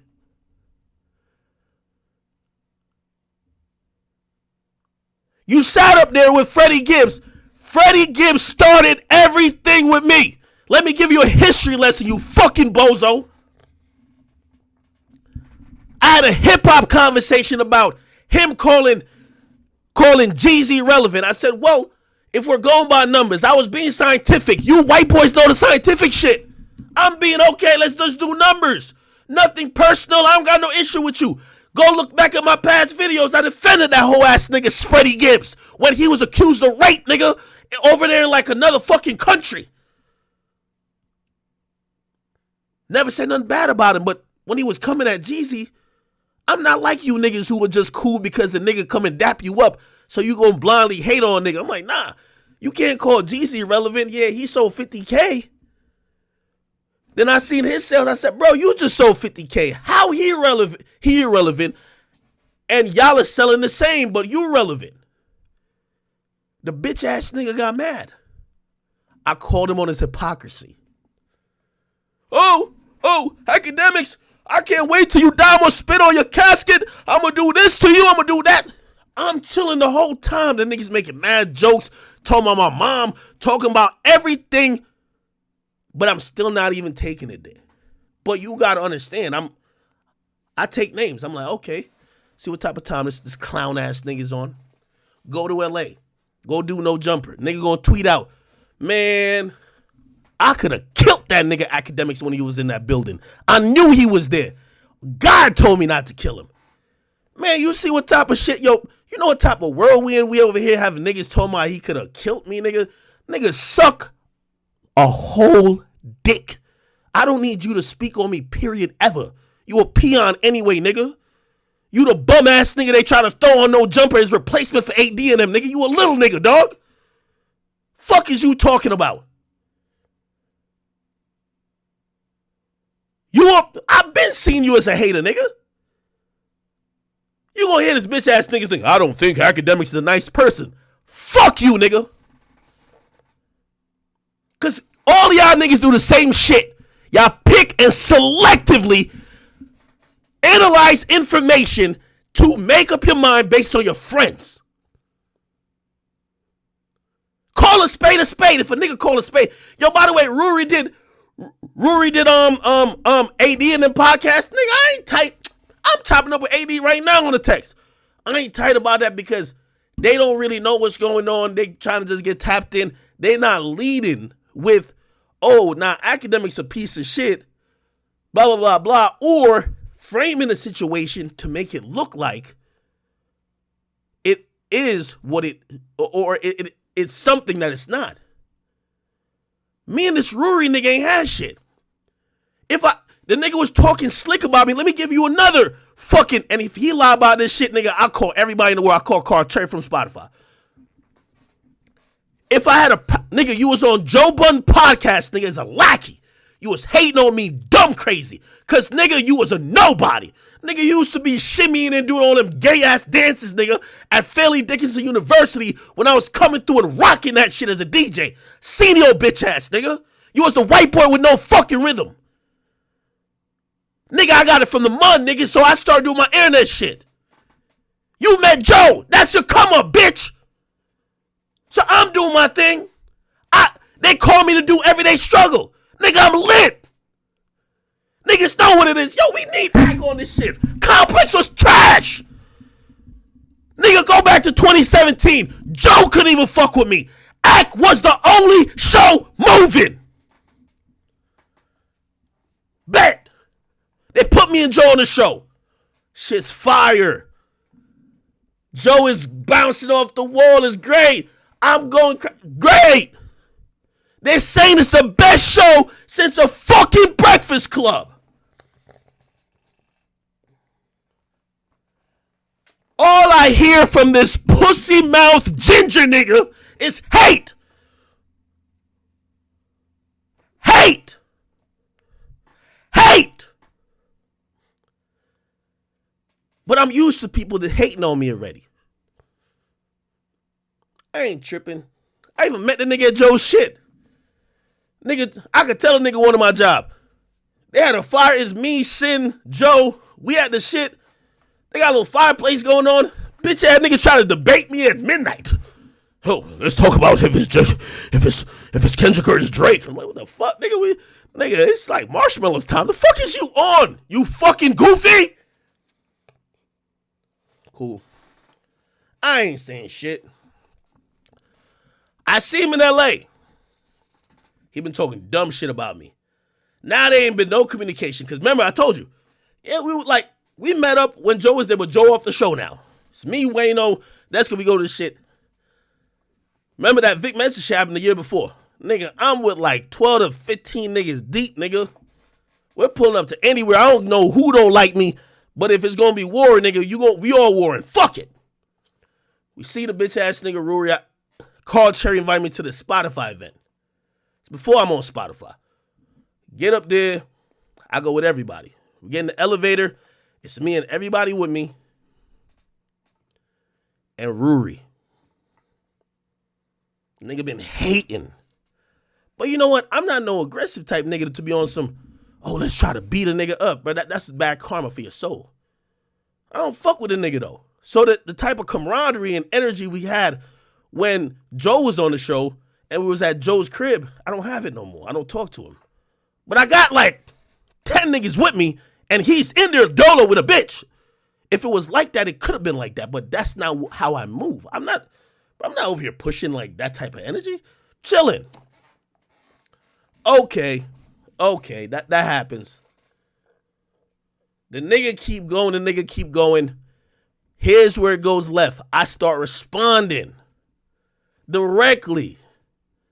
I said, boy, like, it's one thing if Joe's saying certain shit about my moves or where shit is going, but nigga, you an employee, nigga, like, you a lackey, nigga, like, stay in your fucking lane, nigga. You over here commenting on what a boss is doing. Nigga, what the fuck is you doing? He started getting mad. I get to find out now the nigga was in a contract negotiation. Joe told a bum ass nigga, you're going on salary. He didn't like it. This was my weakest joke. I'm calling him an employee the whole time. Like, it's an employee. I'm sunning both of them. But it's not really like, bro, ain't nothing wrong with being an employee. But these brothers had nothing to themselves, so they were insecure. I told Joe this. I said, Joe, once I saw them boys cracking, I'm going to double down. Nigga, that was the weakest joke I could have came with. Nigga, this before we fucked this. Well, not we, because I ain't do shit. This before his side chick got fucked. This before, like, he got slapped by his baby. Before this shit, nigga. I'm just clowning the nigga. Then the nigga starts acting like he's in Godfathers. Start talking in triple tongues. He's like, yo, He's dropping like quotes. Me and Meek is into it at the same time. I'm really thinking, because me and Meek was like really going at it, and I ain't gonna lie. Meek got some niggas with him on some real shit. I'm beefing like 10 rappers at a time. The last nigga I'm thinking is pussy ass, ginger ass, motherfucking Rory to ever try some shit. I go out one day, I'm just chilling in my yard. I go all the way down to my mailbox, and I see some shit, and it says, I got the letter here. Every time I pull it up, y'all be like, yo, why don't I get rid of it? I'll never get rid of it. Because what I say about that last shit with this Travis Rudolph nigga, a nigga pull up to your house, he deserved to die. That's it. There ain't no more talking after that. I understand why that nigga don't want to admit he did it. You know why? Because, nigga, we can't talk after that, nigga. There's no talking. I don't want to talk to you. And by the way, you've been trying to talk to me after, because Van Lathan was trying to get us on the phone, and I told him, fuck no. I'm not doing that. You don't get to pull up to my crib, drop letters in the mailbox thinking you're my boss. Now, because I'm not scared, you're like, oh shit, let's talk because you're still being aggressive with me. No, nigga, I'm not with that. It's been like that. So that's happening. By the way, that's where it comes to where this whole ass nigga, because everybody who's close to me and who knows him is asking him the question, yo, but Rory, we talked to Ak. He said you tweeted his actual zip code out and there's a letter in his mailbox. How the fuck do you not know what's going on? He's plain dumb. I don't know. And listen, I ain't gonna lie. I gotta say names. Van Lathan, if what you said ain't true, you a liar then.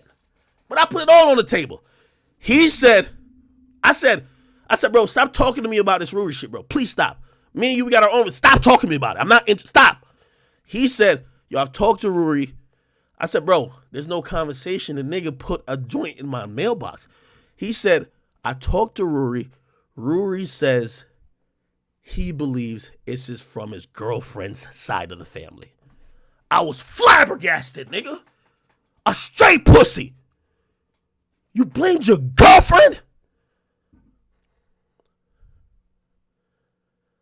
Actually, no, hold on. Let me get that straight.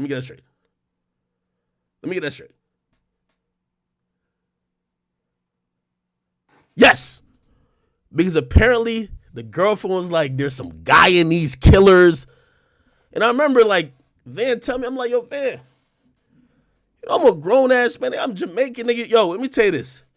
The day a nigga scared me out of here, let me tell you this. Yeah, you see, y'all over here, because I told y'all about an attempted home invasion. Man, niggas came trying to steal my cars, everything. Nigga, I live a real life outside of this, nigga. You just don't see me cry about it. It sound good when I'm talking to y'all, and it's like, oh, Act don't come outside, nigga. I gotta do what I gotta do to protect myself, nigga. I ain't gotta spell out everything to y'all. I spell it out to a police or a goddamn motherfucking attorney. I only brought up that one thing because that was relevant to that situation. But if you think that's the only shit, nigga, I don't come online and cry for sympathy, nigga.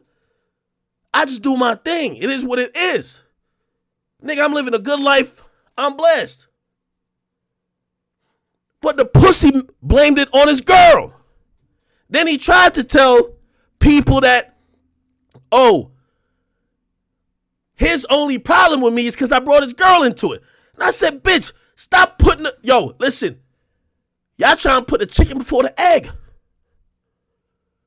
I only ever brought up that girl, that little Tennyson, whatever. I don't know her fucking name. I know her name, Sam. I only brought up her name because he used her as the scapegoat. So I said, if you're saying your girl is doing it, nigga, I get on your girl head top. Nigga, I'm not backing down. What, you think I'm about to be scared?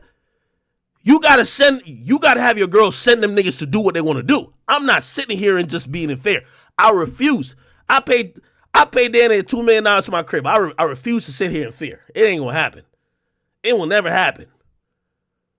It will never happen. So that's when I mentioned that chick. First time ever. Then comes the day when the side chick comes. That was just luck. I ain't know this nigga had a side chick. The bitch is in my crib begging me, yo, I want to expose this nigga. She then also lied to me because she said Ruri bought her a Birkin. Shit was fake. I sent it to Grand Wizard. I swear. Ask the nigga. Grand Wizard ain't gonna lie. In the morning, I said, Grand Wizard, you won't believe it. I said, I took a picture of the bag because, we took phones and all personal belongings is going to be in the open. Bang. I took a picture. It was a fake Birkin. I said, of course, Ruri would do some gay shit like that. Facts. That's when I realized, and she gave me the play because she wanted me to give her back her phone for her to expose you. And I said, nah, shorty. I said, nah. I said, talk to me. What's ailing you about that situation? And she fucking exposed you to me. And at that moment, you pussy ass bitch, I knew that wedding you had planned was done. So all I'm trying to tell you, you want to keep digging shit up and keep going. I have new characters to play with now. I got new characters to play with. And I don't think you want me to do this one. I don't think you wanted to get married to that last chick anyway. For whatever reason. I don't know. But I don't think you want me to get involved with this one. But if you do, did the summer start? We could have a great summer. We could have a great summer, nigga. I might have you in child support. I might have you in family court at the paternity station, and I might have you on the George Washington Bridge, nigga, ready to commit it. I'll put it on you, though. Because I've tortured you before. And I'm obsessive. So you tell me if these little sales that you were going to get, which is probably like 20, was it worth fucking with me again?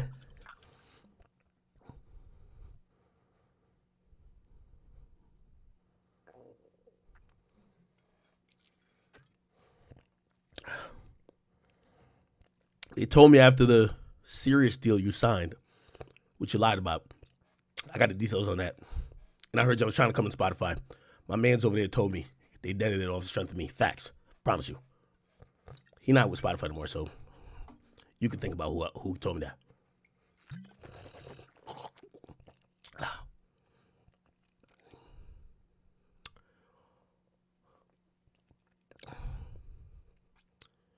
Heard you got a house.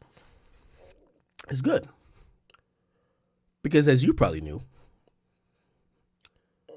when you used to walk that little fucking mutt, that little fucking dog you had, what do you call him, Beasley? You know your neighbor was like my biggest fan, right? Every time you walked outside, he was sending me a picture. Every fucking day.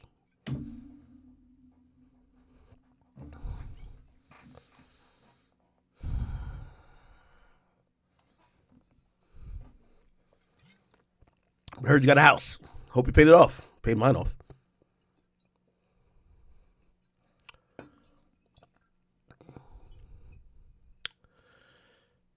So, back to the other nigga. Before you talk about any issues with academics again, if you didn't know the history I just told you, shut the fuck up.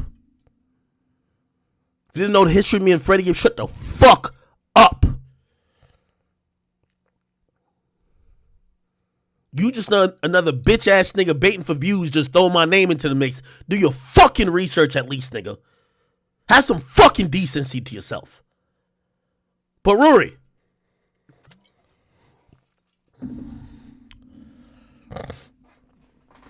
I like to play.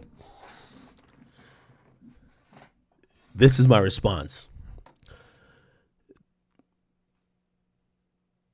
And you already know it's at the point where nobody can tell me shit. So it's not like somebody like, oh no, act chill. It's no.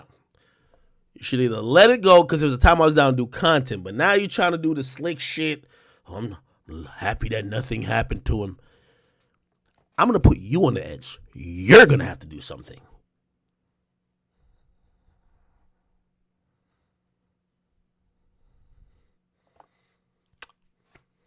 Beautiful. All right. Another fucking pack, man. The other nigga don't mention me. Jay-Z pre-cum? Not at all. Okay, people. We could probably end this with a bang. Probably end this one with a bang, man.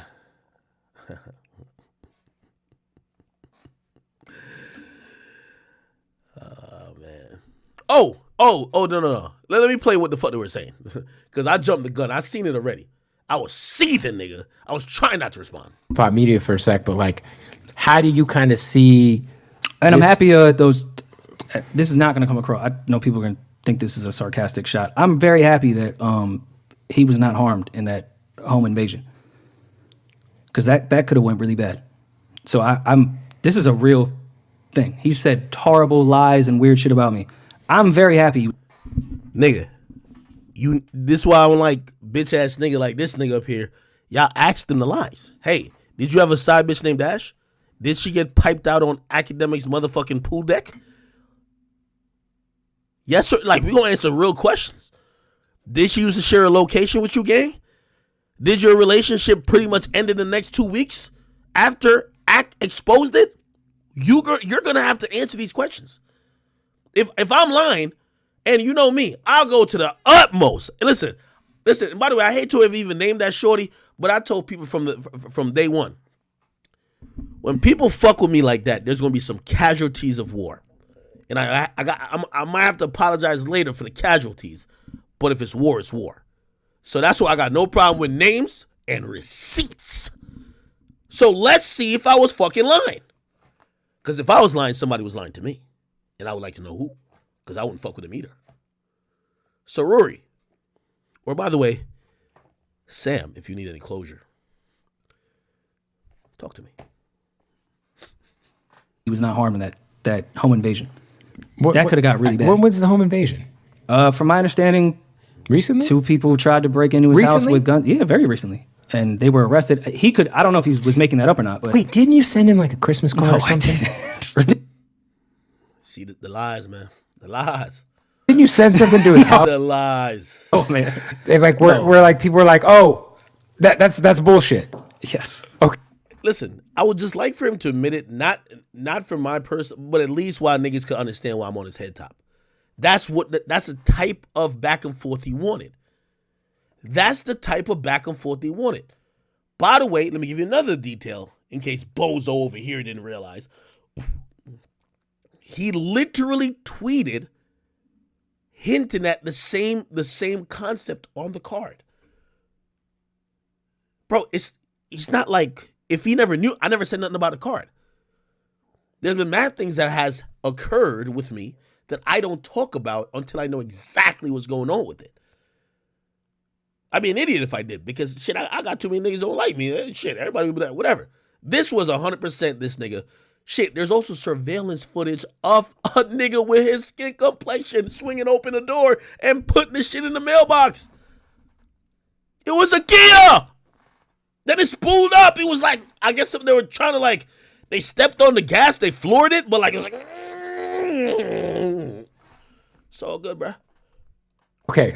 That was so funny though. Like, listen, man, I have no issue with anybody. I think that's funny that's like a thing. Good. Keep the narrative going. I think it's fucking hilarious, and I do mean this wholeheartedly. I know his fans are gonna hate this because they want me to say something. Right. I know. No, they're not. They want me to keep destroying you. This is what he thinks. Like him saying that is like me. Like, oh my god, my audience wants me to destroy your life again. That's what they want me to do. They want me to destroy you completely. I was over it. But they want me to destroy you completely. I don't even know why, but I don't like you neither. So it's like, I'm with them. Fuck it. We could do it.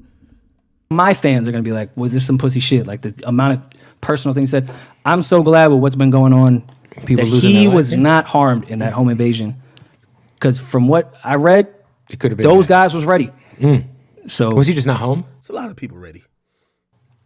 I don't know the foot. Something about some girl set him up. If I'm him, I got a safe room at the house. I think a girl set him up, but it's not my story to tell. I just saw some clips, and I stay on Reddit, so I do see what other people type. I can't say that they are the best source, but yeah, I saw that something happened with a girl set him up, and 2 people were arrested, and they had guns, and Jesus Christ! Somebody was unlocking the door at his house, and I think it was his girl's friend. His girl's friend. And listen, I don't want to. I may disagree with a lot of fucking things that kid stands for, says, whatever. I'm so happy he wasn't harmed, because this shit is getting insane with the home invasions, and I don't want to see anybody. Just people losing their life in general. That kid, I think it was in Texas. That kid who like posted the picture and standing in the guy's BTB. blood, and then that same day he got killed. Did you see that? No.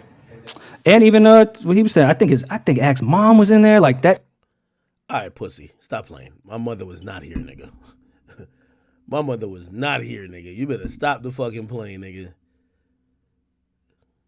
My mom was not here. You better stop the plane. That shit is like, that shit is fucked up, bro. So that's like, fucked up. Rory, don't ever mention my mom again. I get on your mom too. I get on your mother.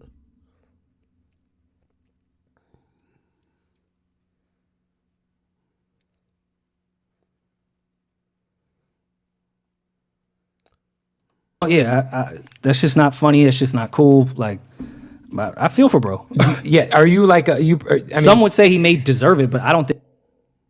You see, this is why I get upset. Is this bitch ass nigga trying to make me seem like a victim? I think someone deserves that. Like, that's my thing with Ak is like, I think when he first. Oh, this is why I like this bitch ass nigga here too. First came onto the scene, because I was not hip to his YouTube shit at all prior. I had no idea who he was prior to Everyday Struggle. So when the Everyday Struggle started to pop, I kind of got a kick out of this like internet dude who genuinely came off like a fan, who was like happy to be there in a lot of these conversations he was having, because Joe Budden would be there. Yeah. And that's why like that conversation with the Migos, the BET, was so funny, because he just was so green and like happy to be talking to the Migos. And I think there was a moment where he just became like Big Ak. And it was like, Pause. You know what I mean? Like his persona of like being like this fucking this guy, And I'm like, sometimes and I respect dudes, like he's a hustler, like I ain't mad at him, Sure. like, but I also think at a certain point in times with Ak, it's like you kind of don't seem like the greatest dude, like but Suck a dick, nigga. Like, yo, you see, I don't want no bitch ass niggas playing the little middle right there, throwing a little slick hate. Boy, suck a whole cock, nigga. I seen you do this 4 times with me.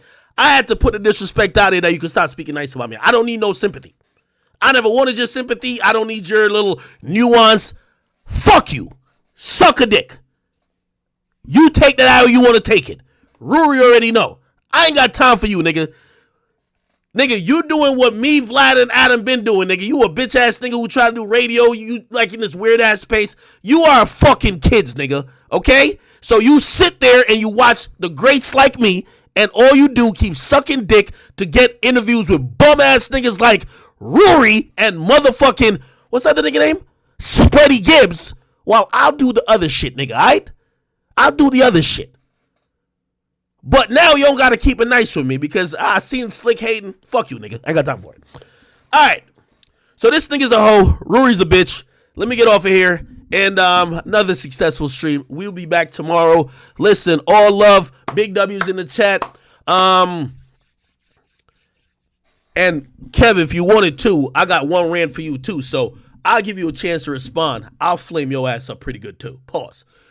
Rory, I think I'll give you some proper advice.